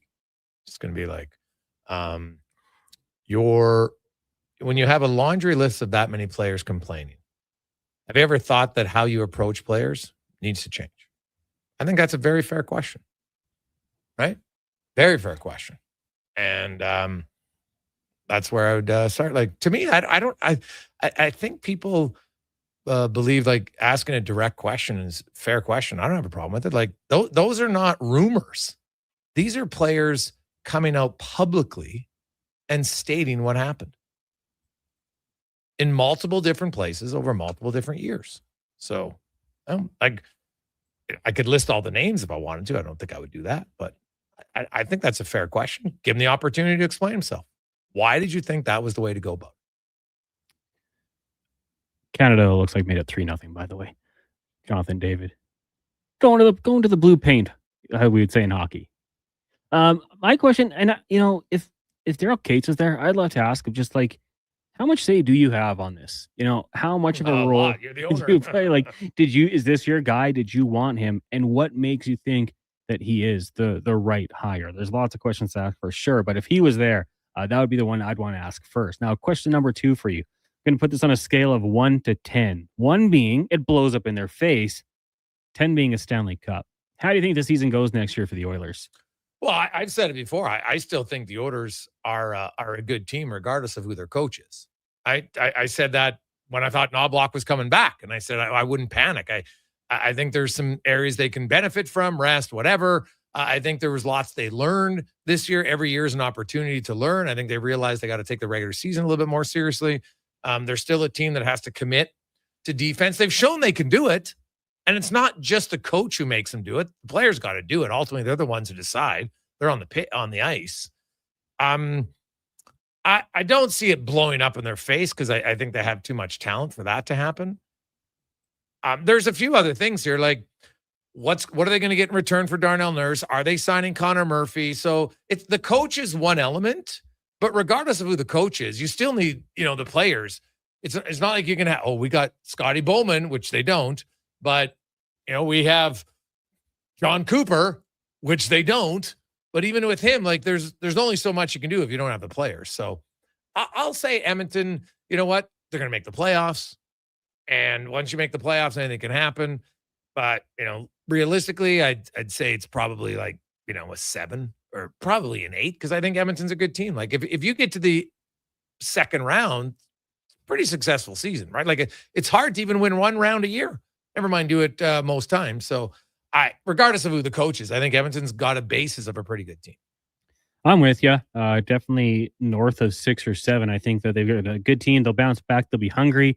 And especially, if this leadership group did go to bat and did want Mike Babcock, I would say they better show up and perform. So, yeah, I'm with you. I think 7 or 8 for sure.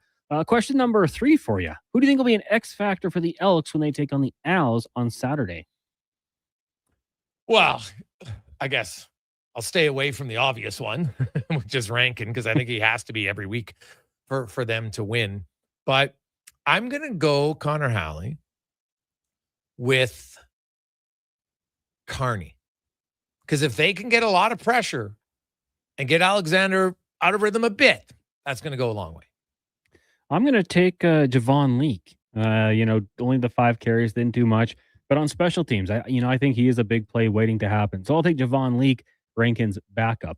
Question number 4 for you. Since Vlad hit his first home run in just over a month, how many do you think he will finish the season with? Oh, man. I know he has a reputation at times of getting hot, but like the last time he hit his home run, everyone's like, okay, he's got a home run. He's going to come out of it. And you're like, no, it didn't happen. So I don't know. I think he could find a way to scratch his way to 20, but I'm going to say 18. Yeah, I'm going to go optimistic. I'm going to say 21. I'll say he will have a good second half of the season, ramp things up just a little bit. From what we've seen so far, it's hard to believe. But yeah, let's be optimistic and say 21 home runs on the season for Vlad. Final question for you today. Country singer Blake Shelton celebrating his 50th birthday. In honor of that, who would you say are your top 3 country musicians of all time? Go ahead. This one's a tough one for me because country music and I are not, we're just not really going together too smoothly. I'd say if I had to go with kind of the older generation, that might fit my style a little bit more. Hank Williams, Johnny Cash, and now I kind of like Patsy Cline. Does she fall into country? Oh, yeah. Because I'll throw her in. She's got a couple songs. They're just timeless. So I'll throw those 3 in there. Yeah, I'm not into like the new age stuff with Morgan Wallen and all that. Just not my cup of tea. But the older stuff I can get into. Okay. Well, I'm going Dolly Parton, Kenny Rogers, Garth Brooks. Oh, Garth. Okay. Yeah. I think Charlie Pride was really good. I grew up, we had a lot of his records back in the day. Man, that guy could sing. So he'd be a good mention as a young kid. So when we got married, we told the DJ we just didn't want country music because Ashley and I don't really like it. We said, if you want to mix in a couple songs, feel free. And at one point, the dance floor was kind of slow. And DJ played Friends in Low Places by Garth Brooks. Got everybody out there. So I will say country music. He knew what he was doing. You can get this party started for sure. Yeah. He knew what he was doing. So there you go. That's good to know. So now Canada has 2 players with 2 goals each. The Golden Boot leader, of course, is Lionel Messi, I think, with 3. Because the Swiss guy didn't have 3 today, I don't think. I think they had one guy with 2. So, man, it's there's lots of names at the top there. Should be fun to see what happens here. But even for a brief moment, could move into a tie with Messi if one of them can get a goal in the second half. So Canada's up by 3. Swiss won by 3. So their goals for, goals against right now, both would be +3. So they're even. But is the next tiebreaker most goals, Cons? So that's why I think Canada's got to score at least one more, correct? Yeah.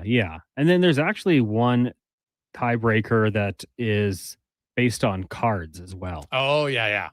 You get into that later on here. Now, the Canada got conduct score. Canada got a yellow today. Yeah. Did they have one in the first game? They had one in the first game so as well. I think Alistair Johnston had one. Yeah. So you get -1 for a yellow card. As the next tiebreaker. But it doesn't come into, it's not included in the, like when you go goals for, goals against. It's only if they're tied. So we're going points, goal differential, goals scored, then overall goal difference, overall goals scored, and then into fair play. Okay. So fair play is way down the list. Yeah. All right. Okay. All right. That makes sense. It would be a tough way. You have to have a tiebreaker, I suppose, but that would be a tough way to. So here's my question now. I don't think there's any reason to play Alphonso Davies. No chance. No. Right? No chance. He's available to you. Awesome. You're up 3-0. He's coming off an injury. No reason to do it. Bombito as well. Yes. Don't need to get them out there. This is kind of a perfect situation for Canada. Yeah, that's fair. 4:56, we got Mark Spector, Jason Wad, Cam Tate coming up in the next hour. But first, let's get to the Command Sports 1440 update brought to you by Northgate Chevrolet Buick GMC. Road trip ready event is on now. Up until you got 12 more days in the month of June. Fantastic deals all over the showroom. And remember, 0% financing on heavy-duty trucks and 0% financing on all half tons right now, northgategm.com. This is a Sports 1440 update.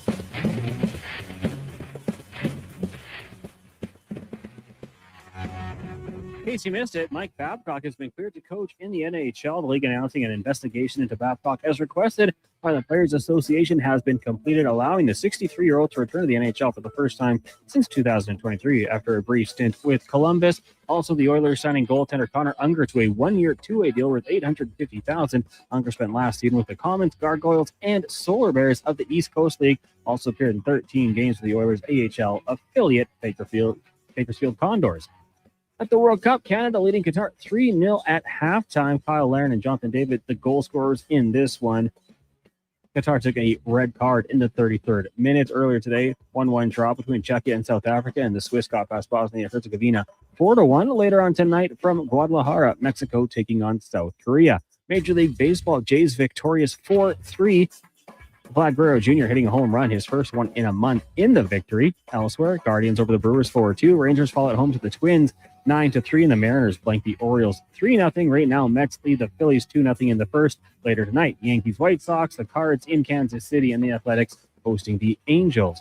Day one at the U.S. Open right now. Wyndham Clark atop the leaderboard at 3 under par. Sam Stevens, John Rahm, both 2 under. When it comes to Canadians, Corey Connors 1 over par. Siddharthan Yamaraju is +3. Ben Silverman, Nick Taylor 4 over par. Coming up in hour 4 of the Jason Gregor Show, we joined by Mark Spector, Roger Sportsnet, Jason Wad from Cattail Crossing, and we'll hear Cam Tate's 2-minute warning. I'm Connor Halley. This has been a Sports 1440 update. The perfect place to host your golf tournament or fundraiser, company event, celebration of life, wedding, birthday party, or private party. Cattail Crossing Golf and Winter Club. More than a golf course, a fun, welcoming place with beautiful views, relaxing patios, and a team that truly appreciates each and every guest.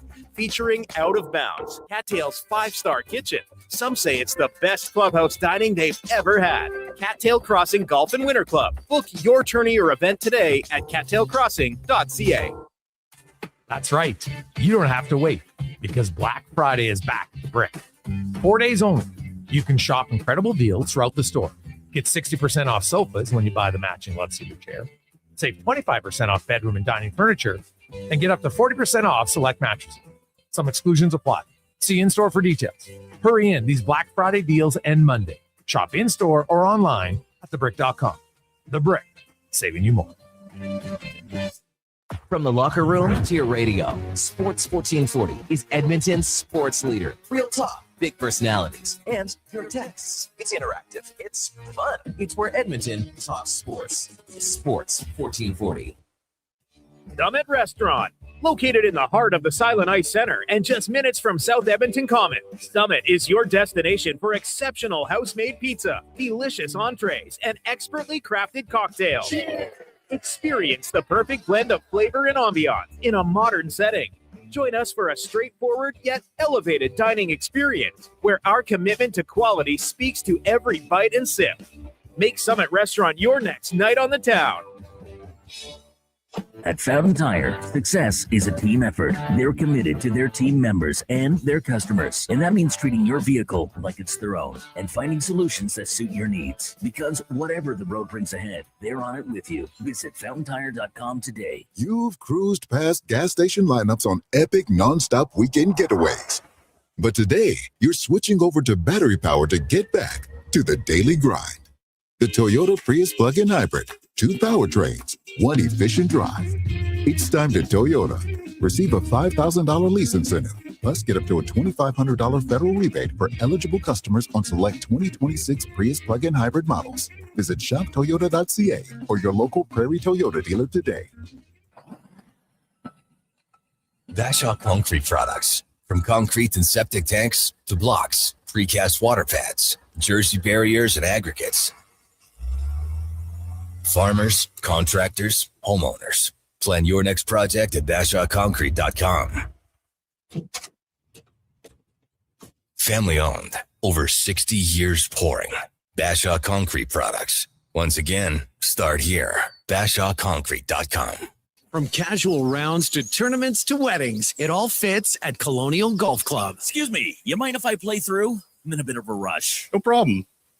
Why are you wearing a tuxedo? Oh, yeah, I'm getting married today. Just thought I'd play a round of golf before I say I do. Oh, looks like they're starting. Great course conditions, greens that are always fast and true, and only 5 minutes from Edmonton and Beaumont. Colonial Golf Club. For more details and to book, visit colonial.ca. It might have been scraped by the snowblower, dented while door crashing, or crunched at the company Christmas party. At some point over the winter, your car was damaged, and it's been hiding under a coat of winter grime. Then come and see Robertson Body Works. We can take care of the damage and the dirt. This week only, call and book a repair and get a complete auto detailing absolutely free. But you have to book your appointment before the week is up. Go to robertsonbodyworks.com. I'm Tim Robertson, and I fix cars.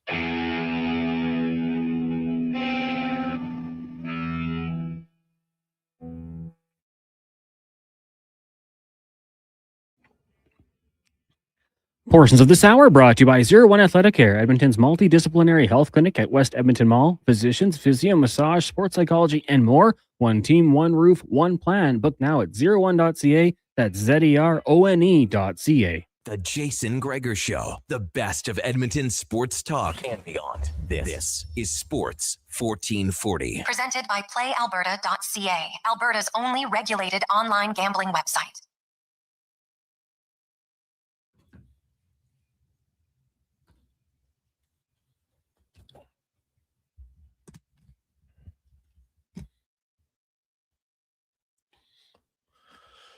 .503, welcome back.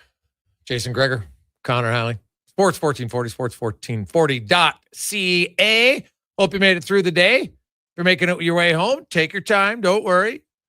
You got some time for you if you want to get home for the second half, because Canada right now, a little bit of an kicking 3-0 at the half, or Qatar, and Qatar is down to only 10 runners, as they got the red card on, Connor and I agreed, a little bit of a soft call, but beneficial to Canada, no question. Like, honestly, I think if you were to give him a yellow, I'd be like, okay, maybe, but a red? Like, unless he said something. That's the only thing I could think of, but I didn't see him really melting off. So I was a little bit of an odd one, but either way, beneficial for Canada, as now, if they can score at least one more goal and not give up a goal, then they would own the tiebreaker if them and the Swiss tie in their fun. Now, if they beat them, it doesn't matter. And if the Swiss beat them, then they're going to win. They're going to win their group. But if Canada ties, they would win the group.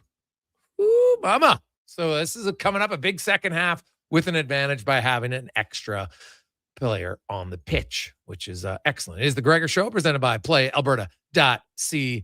The Daily Grand today, $1,000 a day for the next 20 years. $7.3 million. Ooh. Now you can get the lump sum, or you can just get it every day. Put you in a good mood every day, because I don't know anybody who's going to be like, oh, got $1,000. It's not good. Even if you have money, I don't know anybody who doesn't like a little bit of money. It doesn't make you happy, but it doesn't necessarily make you sad, for sure. Now, let's get to the spec report, brought to you by GS Construction, your underground specialists. And they are hiring. Looking for pipe layers, top men, operators, and more. Go to gsconstruction.ca and look up careers. As Mark Spector from Rogers Sportsnet joins us. Spec, good afternoon. How you doing? Don't bug me, man. I'm watching the soccer game, will you? Pete's sakes. Yeah, well, Spec, you know what? It's kind of, some people were talking about, man, I need an easy game to relax. I think that was low tide. Well, you can relax now because Canada's up by 3 and they got one extra guy on the pitch. Things are looking good for Canada in their black unis today. Yeah, the kits look great, man. Those black uniforms are awesome. Team looks good. They're way better than Qatar, where the Qatar is 10 guys or 11. I'll tell you what I'm appreciating, and I've watched quite a lot of the football. Like I as a kid, I watched World Cup. I always loved the World Cup. Yeah, I can watch Korea play Scotland, man. I don't know a single guy on any team, and I don't care. I still dig sport. But I've come to feel for the officials, for the referees. Like every guy on every team is diving on every play. They're all over the place diving. Yeah. The minute they get near the box, now they're really trying to dive in the box.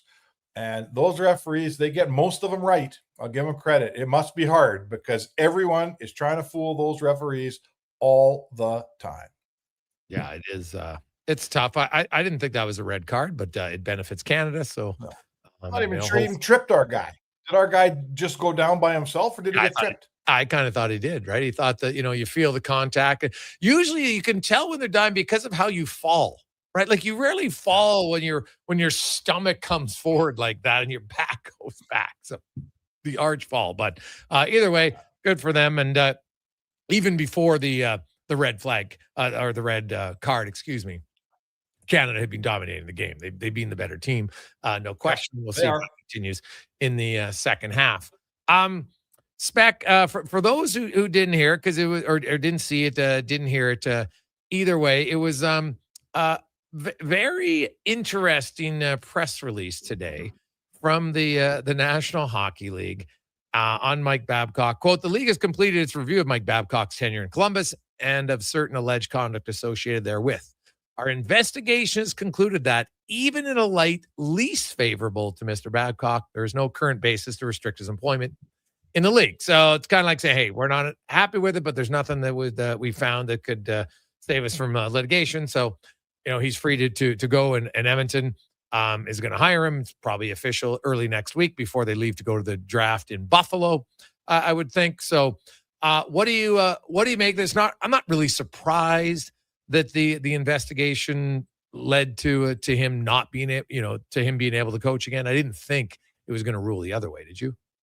No, I don't think anyone who was close to it, all the different guys that sort of leaked out information as we learned it, drib after drab, none of it was, I remember when Frank said there's something out there other than looking at cell phones. That was really the worst thing. And it turns out that something wasn't that bad. So no, I didn't, our world today, Jason, is, I'm not saying it's run by lawyers, but they certainly set the guardrails. And if you want to tell Mike Babcock that he can't make a living in your league, your lawyer has to tell you that that's going to stand up when he sues you. And the NHL is run by lawyers, like every big corporation is. And obviously their lawyers said, there's nothing here that can tell that we can stand on and say, we don't want this guy to earn a living in our league. So they do what they got to do. They say, fill your boots, Oilers. You want to hire him? He's up for hire. We talked about it briefly yesterday. Now, obviously, it'll focus to who's going to be on his coaching staff. And G.J. Smith's name has been out there. And currently, Spec, McFarland, Paul Coffey, there's been no announcement of them. Do you think either, both are on the staff when it's said and done? I don't have a hot clue. Like this, how much of this whole Babcock thing is Daryl Cates driven? I don't know the answer to that.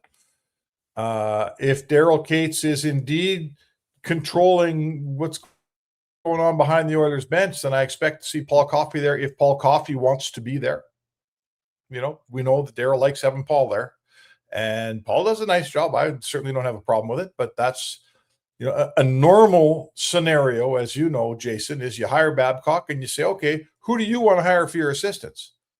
That might not be what happens here. They may say, we've got at least one assistant we want you to hire. As for McFarland, I'm not sure how much loyalty there is to him. He's a Knobloch guy. but certainly Coffee, there's some loyalty there. And I mean, what do you think? You think he'll be behind the bench, or if he's not behind the bench, would Cates give him an elevated role in the organization? Oh, I think Paul Coffey, it kind of comes down to, I think he has a lot of say. And so it'll come down a little bit to what does he want to do? Does he want to coach again? Does he want to be more involved in management in some capacity? I don't know what a title would be, Spec. That would just be guessing on my part, but I could see that either way. And I never, I talked to a few people, and I kind of got split reaction as to what I think he likes coaching some elements of it, and then there's other elements of it's gonna be a lot of work, and you're traveling all over. Obviously, you're with the team, right? You go on long road trips and stuff like that. So, his family wasn't here full time, so you wonder how much that factors into it, right? So. Honestly, I don't have the answer. My gut would say I thought he was going to be going to management, but that's just kind of a gut feel. Nothing that I would say is concrete in my thinking on that. So yeah, I mean, Koff. The first thing we know, Koff doesn't need the money. Okay, Paul's been nationally successful in business outside of hockey, so Paul doesn't need to work. He does it because he wants to. Now, how much does he want to? Most of the time, when you hire a head coach, hires a guy to run his defenseman. That guy, let's say he runs the PK as well. And he also has certainly in charge of arranging, the video meetings and doing a lot of things. And I know that Mike Babcock, he's the one thing everyone tells me about him is he is an early to rise guy. Like he's in the rink very early in the morning, and I think he expects his assistants to be too. So I guess my question would be, and this isn't me saying Paul's lazy or he's a half mile. I'm not saying any of that stuff, but what does Paul want to sign up for the full meal deal? Because last year in a Knobloch, he didn't have that. Mark Stewart did a lot of the, I don't know what kind of work you want to call it, the intricacies of being a defense coach, and Paul didn't do that. Does Paul want the whole thing? Does Babcock want to hire another guy to do some of that? I don't have a hot clue, man. Do you? No, not really. Paul's being pretty open about it, and he's more of a field coach. He doesn't do a ton of film work, right? So I don't know if he would run the PK. To be honest, he could. I'm not saying he can. He's a really smart guy. But, he's kind of openly said that before. So, the players have talked about it. Everybody has a different one. It's not like he doesn't do video. He just doesn't do a lot of it, right? Which is something some people do lots of it still. And, some people feel like it's beneficial. And I think for players, if you grew up learning and watching a ton of video, you probably feel more comfortable if you get to do that. Right? Yeah, I think so too. So, listen, let's how much autonomy does Babcock have? Does Babcock walk in the door here? Let's face it, there's one team in the league willing to hire this guy, and he found it. Does he come in here and call the shots and say, look, I'm the head coach here, and here's what I'm doing with my assistants. Here's how I work. Here's how I want it to work. Here's the people I want around me, Or does he come in and say, geez, okay, listen, I got this job here, and thanks for the job, and if you need me to take on someone you want, how does he approach it? But Babcock seems to me to be a guy that's always in charge. So I would think he wants to be in charge of his entire staff and what their roles are and not have it dictated to him by somebody else. That would be my feeling. Well, and honestly, I think every coach should have that opportunity. You I should. do. I believe a head coach, regardless of who the head coach is, you should have the opportunity to pick your staff. Hire good people and get out of their way and let them work. That's my philosophy in these situations. Do your due diligence, find your head coach, and then let him be the head coach. And a head coach's job is to hire the assistants. That's the way it works. Yes, that is that's very true. Spec, there's lots of rumblings. The room mill. I think the Darnell Nurse thing. It seems more and more likely that we could see that trade happening here before free agency, which I think makes sense because then you kind of know what you have, right? I think it's imperative for Edmonton to try to get it done before free agency. Yeah, and you're hearing more and more Pittsburgh. Of course, Dubas, they go back to the Sioux, these guys, and we know that Dubas likes to collect those players. Now, that's a convenient one. That's that's a convenient opinion. But we also are hearing that Pittsburgh is in this thing more and more. So I had someone tell me today that what about Detroit? Detroit should be interested in them, in Nurse. Sure, sure, he should be. So, you know what? Stan's got Bowman. The thing that would interest me, Jason, is he still within the realm of those 3 to 5 teams that Nurse's camp gave him to work with? Or has that spread out a little bit? Has that list changed since the day Nurse and his agent said, here's the teams? I wonder. Yeah, fair question, right? It's a very fair question. Not sure on that to see where it go. But I haven't heard that it has, so I'm going to say it hasn't. But we'll obviously have to find out to see what comes of it as Mark Spector joins us. Spec, one other when you look at the Oilers, so they got their coaching. They got their coach in place now. We'll see about the assistant coaches, and then it gives them an opportunity now. The current UFAs, you got 12 days now. You know who the coach is, right? And how much that could impact it. Murphy, Dickinson, Kapanen, those would sink, I think, in order of Murphy and Dickinson, 1, 2, whichever order, and Kapanen probably 3. As far as the 3 free agents, I think the organization would like to retain the most. Of those 3, how many, 1, 2, or all, do you think return? That's a good question. Would Kapanen have played? Yes, he played. He played under Babcock. He had 20-goal season 1 year under Babcock in Toronto. So, yeah, for guys like that, either it's generally one thing about a guy like Babcock. He's pretty black and white. There's not a lot of people without an opinion on Mike Babcock. And in terms of players, either you're like Zach Hyman, who's like, yeah, I like Jack. I like Babcock. I want to play for him. Or maybe you're like some other guys who's just, there's not a hot chance I'm ever playing for that guy. I don't know who Kasperi Kapanen is, right? I don't know. I'm not sure what his success in the free agent market is. Like, you can only pay, the Oilers can only pay him so much. If someone's going to, shoot for the moon and pay him like a second line winger, well, he's probably not coming to Edmonton. But I think we all love the work that Kasperi's done here. He's been a good player in Edmonton, man. Like, I would, if the Oilers announced that they signed him at a reasonable number, I would say that's a good signing. I personally think he's a good player and he's been very valuable here. Connor Murphy's got to get signed here. That's the biggest one, right? I would say to you that Stan Bowman's done a lot of the legwork on these guys. He would know whether he's getting Dickinson or not. There's probably a caveat out there like, okay, we got our numbers down. I think I know your term. I think we can do this, or we can probably do that. And the player says, okay, you figure out your coaching and get back to me and we'll finish this. Either we'll finish the deal or I'm going to say, see you later. But I would think that Bowman has a few, certainly they've done their due diligence on Connor Murphy. They know what he wants, what it's going to take. Yeah. For sure. I'll bet you they've done the same on Dickinson and Kasperi Kapanen, and maybe there's someone else out there that we don't know about. But the coaching, the hire here will solidify or nullify some of that work Bowman's done already. Yeah. So we'll see. Spec, enjoy it. We'll let you get back to to watching Canada, see if they can expand on their 3-0 lead. The other guys just got another red card. Is that right? Yes.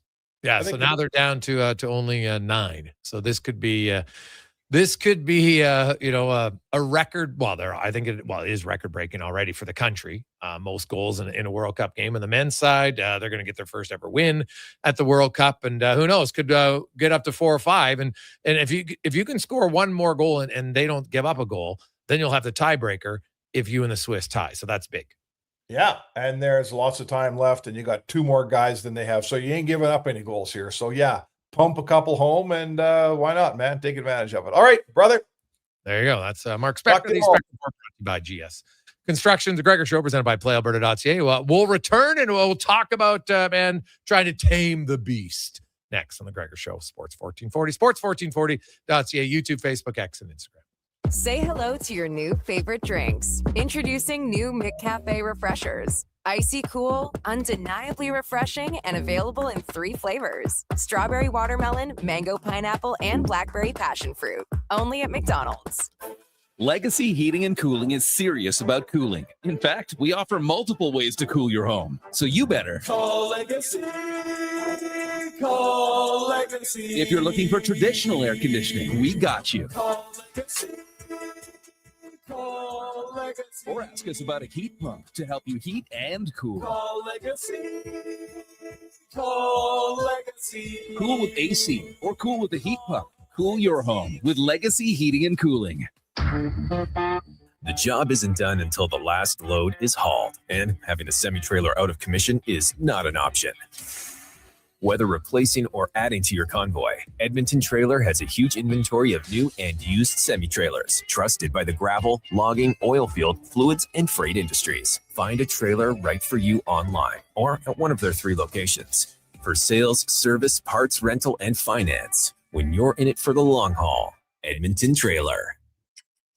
You may get up early, but more than likely, the team at GS Construction have already gotten up before you, grabbed a coffee, headed to the site, and started their day. So while Edmonton wakes up, GS crews are already underground, quietly keeping things moving, upgrading, and laying the new underground infrastructure for our growing city. If you're the kind of person who goes to sleep with their steel-toed boots on, GS Construction wants to hear from you. We're looking for a maintenance foreman as well as a building and yard attendant. Visit gsconstruction.ca for more. Getting your vehicle sparkling clean doesn't have to cost a fortune. Take it into Hughes today and pay just $1 a wash. Find us at hughescarwash.com. Hot coffee, hotter takes, and the sports stories that matter. Check out Kevin Carrion's weekday mornings from 7 to 11 on Edmonton's sports leader, Sports 1440. Be part of the conversation. 833-401-1440. That's right. You don't have to wait because Black Friday is back at the Brick. For 4 days only, you can shop incredible deals throughout the store. Get 60% off sofas when you buy the matching love seat or chair. Save 25% off bedroom and dining furniture. And get up to 40% off select mattresses. Some exclusions apply. See store for details. Hurry in. These Black Friday deals end Monday. Shop in store or online at thebrick.com. The Brick, saving you more.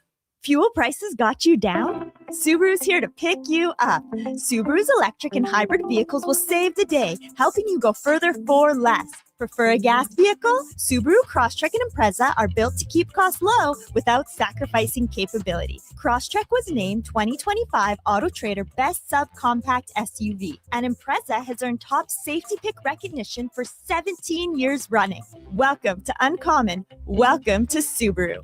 Visit Subaru.ca. With Play Alberta, backing the home team goes beyond the bets. That's because your picks have provincial impact. Play Alberta is the only app in the province that puts all revenue directly back into supporting programs and services that Albertans rely on every day. By investing in the General Revenue Fund, every play, bet, and buy made on Play Alberta helps make a difference across the province. Visit playalberta.ca/Gregor to learn more. That's playalberta.ca/Gregor. Must be 18 plus to play. If you gamble, use your game sense. Listen up, friends. Operation Pizza is a go at Papa John's. They're introducing new personal pizzas, just in time to celebrate the premiere of Toy Story 5. These adventure-sized pies come in new exciting flavors like Sheriff's Roundup, Space Ranger-oni, and Reach for the Pie. Or take your personal pizza to infinity and beyond by creating your own flavor just for you. Order 2 or more with Papa pairings and get yours for only $9.99 each. New personal pizzas are ready for takeoff. See Disney and Pixar's Toy Story 5 in theaters June 19th.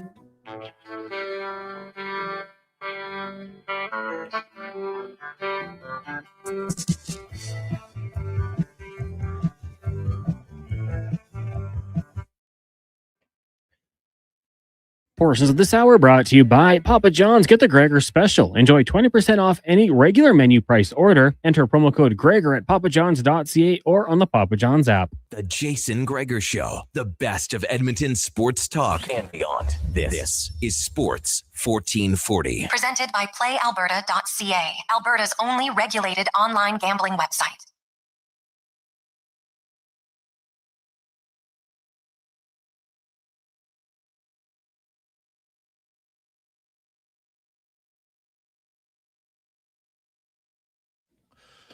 $525. Welcome back. Jason Gregor, Connor Halley. So They didn't show the replay, which tells you that it's not great. But Connor was saying that the tackle on Kone looked not great, and maybe a long-term injury for him. So that's brutal. Canada is now up 4-0, which means if no other goals are scored in the match, they would go into their final game of group play. Them and Switch each with 4 points, but Canada would own the tiebreaker if indeed they end in a draw. So pretty nice free kick there for Canada. So busy, lots going on, Cons. Yeah, lots going on. Throwing up he made the number 8 for Coney after the goal, grabbed his jersey as well, held it up. Not to speculate, Gregor, but it looked like a serious leg injury. Looked like they had the brace on immediately. So dirty play. The Canadians were fired up. Looked like they wanted to, cause a ruckus, hockey style. And now I think they're just going to continue to try to bury it here. Well, you got a 2-man advantage for the basically think about it. Like, you got a 2-man advantage for the next for the final 25 minutes of the game. That now it's happened before in soccer, but it's rare. So this could end up being 5 or 6-0. Could be a real blowout for sure. So we'll see what happens overall. Now, also today was day 1 of the U.S. Open, and tough. Now the course is always tough at Shinnecock, always difficult and pretty tough. But there's a name suddenly at the top of the leaderboard that is going to cause some interest, and another name. Go Canada! Canada's good on the pitch, and they're doing pretty good on the golf course. Corey Connors is up to 2 under now, 1 stroke behind Dustin Johnson and Wyndham Clark. As we get to our golf report, brought to you by Go Auto. Not only do they have over 15,000 vehicles to choose from, they love giving back to the community to the tune of over $27.3 million that they have donated to various charities and causes in the neighborhoods they work at goauto.ca. And to talk golf, a good friend of the show, Jason Watt from Cattail Crossing, joins us again. Jay, my man, how you doing? Good, Jay. How are you? Hey, I'm excellent. Now, as a golf aficionado, you're watching that, and I know you've played. Now, as a pro, you've obviously played in tough conditions. Today seemed to be a little bit of a benefit for those guys who are teeing off later. That's for sure. For sure, and that usually is the case. Although, depending on the weather, of course, it can be opposite. Sometimes the morning conditions are better. But yeah, it's a tough one. I kind of carved my my career and grew up at Red Tail Landing out by the airport, and that's a link style course.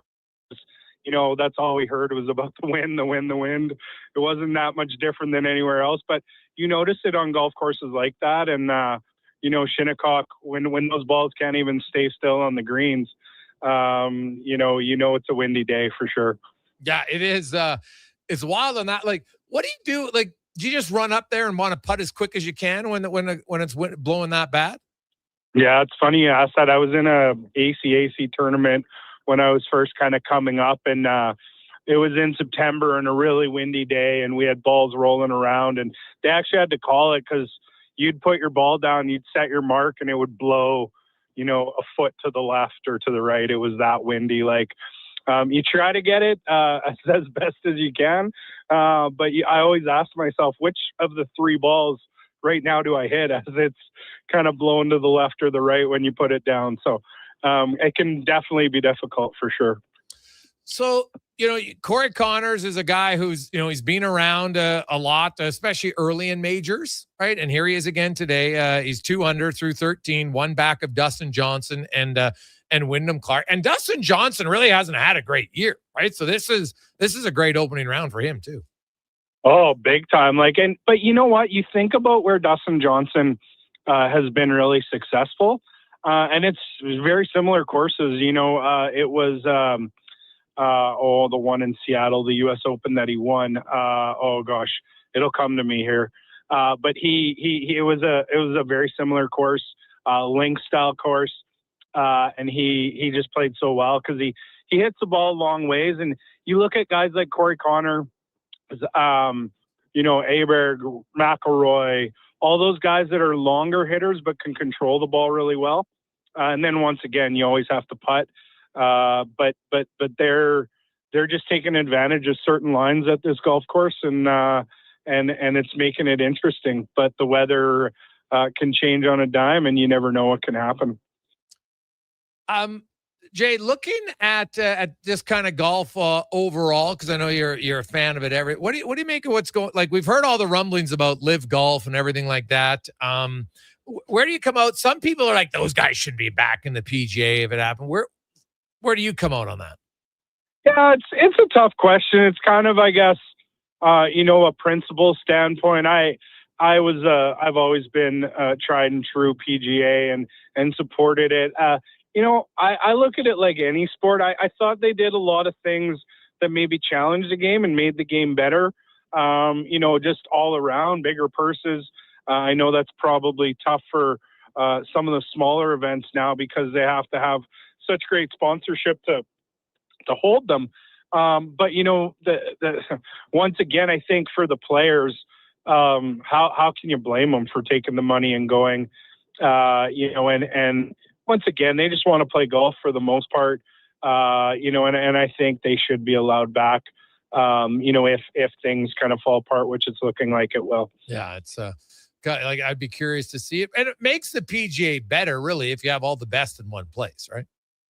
100%. You always want the best of the best. I think we've in certain sports, and you can even see it in just if you look around here with a whole bunch of different options and opportunities. It's a good thing. It challenges leagues, but it's nice to have the best of the best all in under one umbrella, and it only makes that product that much better. So, Jay, what's new at Cattail Crossing this year? Oh, man. Things are, if I don't have to wear a toque again this summer, I'm going to be a very, very happy person. But we always ask for the rain. We beg for the rain, and now we've got it in bundles. Our golf course is in the best shape it's ever been. We've been putting in the work over the last 3 or 4 years, whether it's fertilizing or punching greens and fairways. And now you can see it start to take shape with the great weather that we've had. We're hoping for warmer weather, some heat, so we can all get out and enjoy it. But we've got lots of stuff, as always, going on at Cattail Crossing. We run a glow golf, a night golf, every Friday, every second Friday. And it is so much fun. I know my wife, who's never golfed before, asked me to book her a foursome one time, and I was like, excuse me, you've never golfed ever with me? She's like, yeah, me and my friends want to go to glow golf. I'm like, we've got night golf. Another big thing for us, once again, is our Dog Monday. So we invite our dog owners to bring your dogs out on a leash and play 9 or 18 holes on Mondays, sit on the patio, have a beverage. And that's been going great. Dog owners love the opportunity to bring their dogs out, let them run around, let them have some fun while they're playing golf. And so that's been great as well. Now, you also have your night golf, and you have one coming up next Friday, and then July 3rd, and then the 17th. It's kind of like every second week. And due to weather, that you switch it to next Friday. For people that have never played night golf, what do they need to do it, and what's the cost? So it's $65, and that gets you the ball. And we actually have really good balls. You use your phone with the flashlight on your phone. There's a little circle. You tap the ball, and the ball lights up. And honestly, the ball lasts for about 15 hours. So a lot of people will save them, put them in their bags. And if they ever get caught out in the dust, just turn it on and it's good to go. But yeah, we have a great time. We have all the holes marked out with where you walk. Greens are marked out. We have glow golf flag poles, so you can see it from a mile away. It's great to be out in the dark, and once again, just having so much fun. The bevy carts out there as well. It's just a great time. People dress up. They get all neon stuff. We sell a lot of that stuff, and they'll get all decked out for a great night of fun with the friends. It's $65, and that includes the ball as well. And you also get a $5 food voucher to our amazing out-of-bounds restaurant as well. So what are the tee times though for that? So it's actually a shotgun. So we start at dusk, and everybody tees off on the same time. Okay. So right now it's about 10:30. We get everybody going, and we get everyone teeing off at the exact same time, and then we let y'all go on the back nine where there's no water or hazards or anything like that. And yeah, people just go and have fun. We set up the holes kind of like par threes and a little bit shorter par fours, just for pace of play and speed. So it's a lot of fun. Everyone comes out, and it's just a great time. How early do you have to sign up then? Because obviously there's limited to basically like 36 golfers. It sounds like for each time you do 72. Yeah, we can have 9 72. times. Yeah. Okay. Yeah. Okay. Yeah, we have 72. So you know what? They do fill up because it's kind of one of the special things that we do out at Cattail Crossing. And so it's really popular. People love it. Like I said, it meets a different crowd sometimes too. Golfers come, of course, and enjoy it. But, people that maybe are a little afraid to go out during the day don't mind to hit the ball at night when no one can really see it. Although I think you can see it better because it glows so well. But anyway, it's a lot of fun, and I love doing it, getting out there and just kind of walking along and chatting with people as it goes. So it'd be great for a guy like me who's in the rough all the time. I'd have an easier time finding my ball. You would find your ball no problem. So, yeah, exactly. Yeah. So that's great. What about you got Operation 36 up and running? Any courses for the young golfers? School's almost out. Yeah, we have our Operation 36, which runs Wednesdays, and the kids get 4 Wednesdays in a row. They come, they get a group lesson with myself and our instructors. We teach them 4 different skills. And then the great part about our Op 36 is every single week you get to go out on the golf course and play 9 holes. And the goal, why it's called Operation 36, is everybody starts 25 yards away from the green. And if they shoot 36, which is par on 9 holes, they move back to 50 yards. And if they shoot 36 on there, they move back to 100. And I actually have some juniors that I'm coaching in our kind of academy, kids that are playing and looking to get college scholarships that started with us 6 years ago in Op 36. And it was just that starting point for learning the game, loving it, coming out, being able to kind of have some of the challenges that we all face with golf, in trying to shoot a certain score or, keeping score. And, we focus on the life skill part, the etiquette part, and really try to grow the game through Op 36. We also have our junior summer camps, which are starting in July. They run from 9 to noon. And then we also have a camp that runs from 2 to 5 every week in July and August, where once again, it's 3 days, Monday through Wednesday. And the kids come and have a junior camp experience, continue to learn the game of golf, and grow and enjoy it as well. So we have lots of things going on at Cattail Crossing. Awesome stuff, Jay. We appreciate it, man. We look forward to it once again, everybody. If you want to check it out, if you've never tried the evening golf, just go to cattailcrossing.ca and you just click on the golf tab and you can see everything from tournaments to the memberships, the junior programs, golf lessons. Jay's a really good golf coach. I can tell you that. I had my son out there many times, and he's really enjoying it. He's got now he's playing a few times a week, so it's getting good. And he's already got the frustration part down pat. So he's good at. I love it. He's a typical golfer. I love it. Awesome. Love it. That's great to hear. Thanks, Jay. Have a great day, man. You too, buddy. Have a good one. There you go. That's Jason Wad from Cattail Crossing. We can take a quick break. We'll return. We got Cam Tate and 5-0. As Connor likes to call him, Maritime Messi. Schaffelberg has made it 5-0 for Canada. The only negative is they still can't get a great scoring chance off a corner. We'll return on the Gregor Show presented by PlayAlberta.ca. Are you looking for safe and reliable transportation solutions for your wedding, corporate retreat, or golf trip? Look no further than Silent Rides, Alberta's premier charter bus company. Whether your group is big or small, Silent Rides has you covered. We offer 3 different sizes of units to cater to your needs, and we provide first-class service at affordable rates. Get your quote today. For more information and to request a quote, contact sales at 877-748-0991 or visit silentrides.ca. Well, get ready for a silly hockey fans. Your partner in power just skated onto the ice. EWEL.ca, the new e-commerce website for electrical wholesalers Edmonton, is ready for the power play 24/7, 365. UL skates to where the puck will be in 5 years. Now that's forward thinking. Killer selection, slamming products from the best brands, and legendary service. Don't sit on the bench. Get your account today at EWEL.ca and win that project. Plug into your partner in power. Get an EWEL.ca account today. That's right. You don't have to wait because Black Friday is back at the Brick. 4 days only. You can shop incredible deals throughout the store. Get 60% off sofas when you buy the matching love seater chair.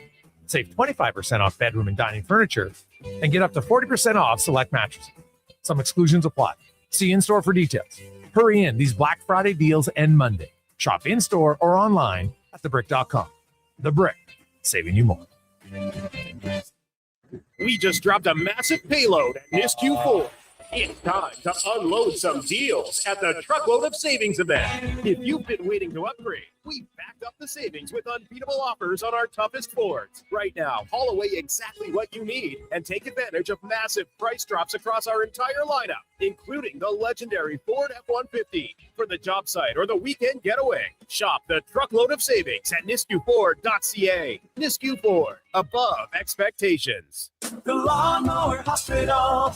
If you've got a lot of grass to cut, or just a little, the Lawnmower Hospital in Toro make it a breeze. Handle your yard with an easy maneuvering personal pace Toro walk-behind mower. For commercial and acreage use, hop on a Toro My Ride 3 zero minutes, turn with 36 the comfort and seconds. performance you deserve. Plus, 0% financing available for up to 36 months. See Toro, the top name in turf. Now Sports, at lawnmowerhouse.com. 1440. The Lawnmower Hospital.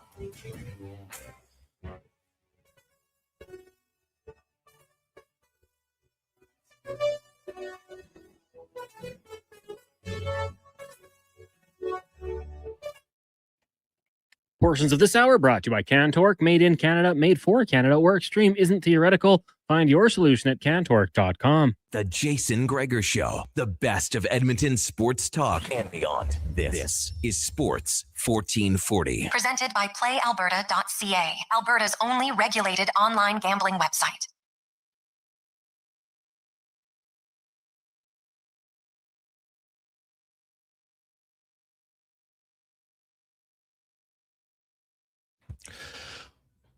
.543 as time clicks down. Canada has virtually assured themselves at least second place in their group because they'll both have 4 points, them and Switzerland. Canada will be, they're currently +5. Switzerland is currently +3.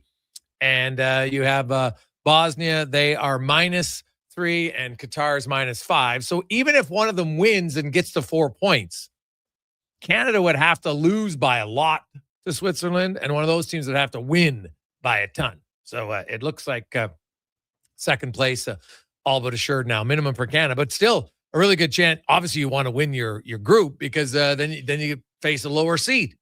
So that would obviously be fantastic. So it's been a lovely Thursday if you're a Canadian soccer fan at the World Cup.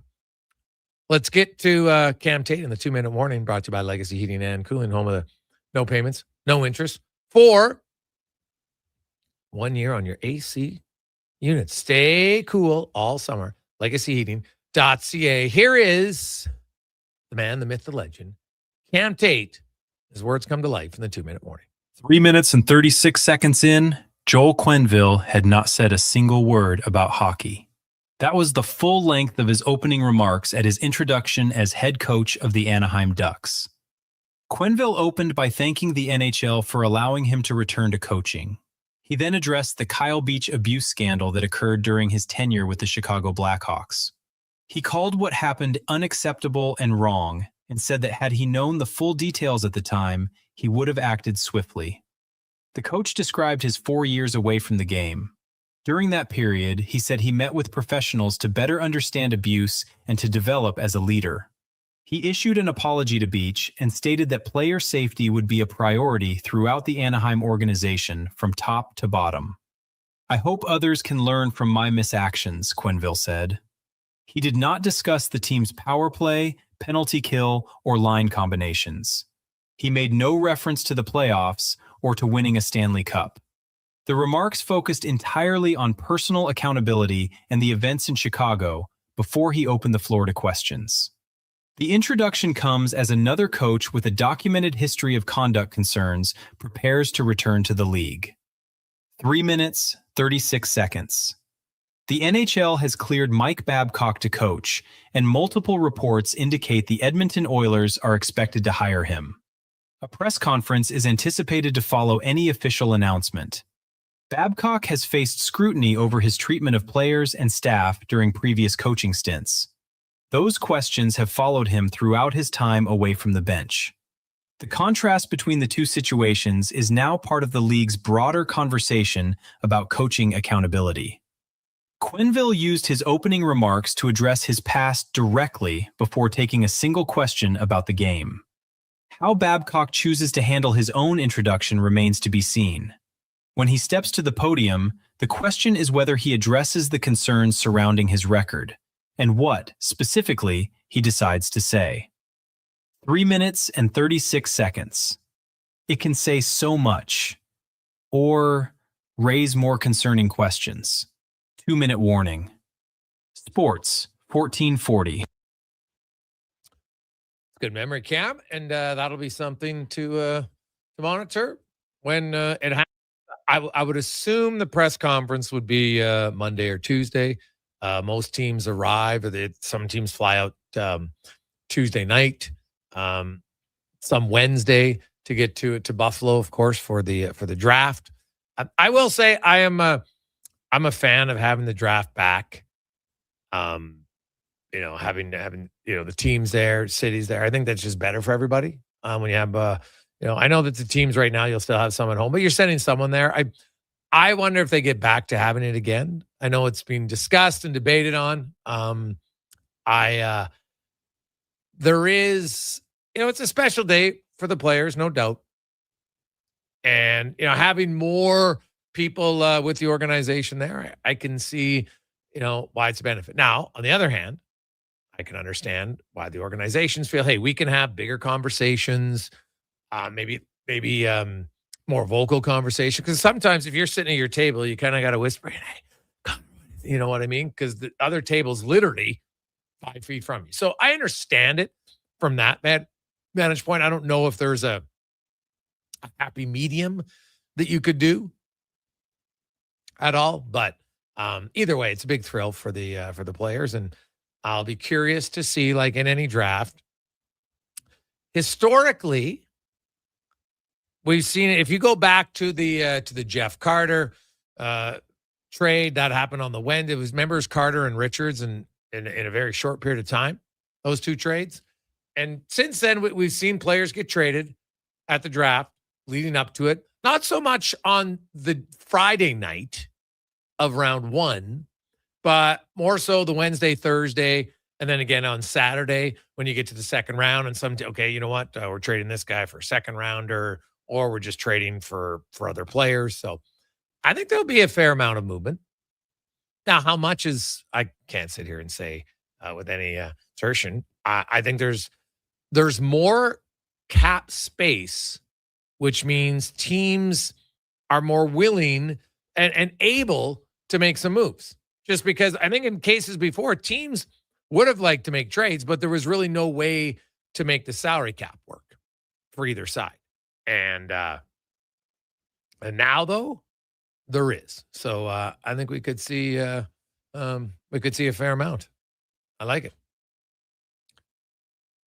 833-401-1440, 833-401-1440. Looking at text line, 833-401-1440. Hey, Gregor, what about Shane Wright? Do you think anybody will fall like he did?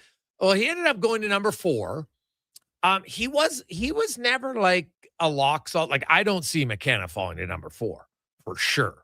I don't see that happening at all. But we have seen other players, because you always got to remember, like, I always go back to, like, what a few of the public guys, and trust me, we have Stephen Ellis on, we have Peters on, all those guys.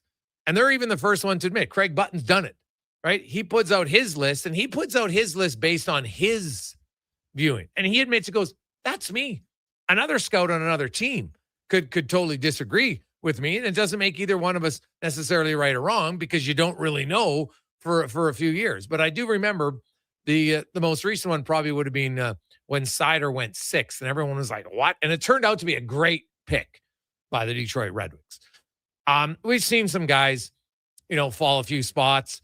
There's McKenna, there's Reed, there's Malhotra, there's Stenberg, there's Carrolls, there's Albert Smits, there's Keaton Verhoff. A lot of those guys. If one of them fell outside the top 10, I'd probably be a little surprised. And I know that means that, maybe you're 7th and they go to 10th, but still, that's a fairly big drop, because you can go to look at lots of the different ones. Now, everybody has a different order, right? Nobody has the same top 10 picks. So I would, I shouldn't say nobody. Obviously, there's lots of draft analysts we can read, but the majority of them, there'll be a little bit different one, right? Like, some have McKenna 1, some have Stenberg 1. And then you go down, Chase Reed is 2, maybe Chase Reed is 3. And then you go so-and-so for that, right? Some guys have Verhoff at 5, some have him at 4, some have him at 7, some have him at 8. It all varies. So if they're outside the top 10, that would be a surprise to me. I'm more curious to see if, like, of the rankings, who's the guy who jumps up from maybe 15, 14? Is there a Mo Sider this year in the draft where a team is very high in him and we find out on draft day just how high they are? I think that's awesome. So who knows? Hey, Greg's. Man, I can't stand soccer. I don't like watching it, but Canada's up 5-0. You kidding me? Let's go. From JC. Well, sure. Why not, man? There's something that's nice and fun. It unifies people when it's the country, right? Lots of people are like, you know what? Me and Sally or me and Paul, we don't necessarily agree on this, but you get into where it's a hockey game and it's Canada, the men or the women. Now it's soccer, especially team sports. Individual ones too are great, but the team sports, usually the game lasts longer, right? So there's more of a buildup and there's that excitement. And, you got somebody in your family, you're a big, hockey fan and your husband isn't. And all of a sudden the wife's like, what? My husband's watching the games? What the hell's going on? We'll see. And there we go. Mr. David has tied Messi, right? Are they the only two guys, Cons, with 3 goals in the tournament? They are, yes. Oh, Messi and David. Ooh. God, like I said, man, just for a day, that would be a pretty fun feeling for sure. Right? To say that, even for a day, is quite the accomplishment. Oh, that's awesome. Right? Like that's and good. Gregor, like I wanted to see this. The way that went down, bit of a dirty play. The Qatar team, you feel for them right now. Even their players were trying to wave the doctors on. Like, it was good sportsmanship after the fact, but take it to them. This is a goal differential. You need that, but also, like, they took out your guy. It looks like they broke his leg. Run up this score. Who cares? Oh, I don't disagree with you on that, man. Right? It's good to see. And, hey, build the confidence up as well. Let these guys get their touch. I'm a big fan. 2 hat tricks in the World Cup, 1 for David, 1 for Messi. Yeah, that's pretty special, man. Pretty special. I like it. Did anybody throw a hat? No, I didn't see any. Hey, every tradition's different. It's like in lacrosse when they do the sock trick. Throw socks. It's awesome. On behalf of Connor Halley, Jason Gregor, if you want to see if you're a golfer who struggles, go watch the Patrick Reed shank. It might remind you of, I was looking at it, I'm like, oh man, I've done that many times. If you're looking for a fun video to make yourself laugh about your golf game, check that one out. Here's Connor Halley and a Sports 1440 update brought to you by Fountain Tire. When they say they're on the road together, they mean it. From tires, wheels, oil changes, auto repairs, and more, visit fountaintire.com. Good night.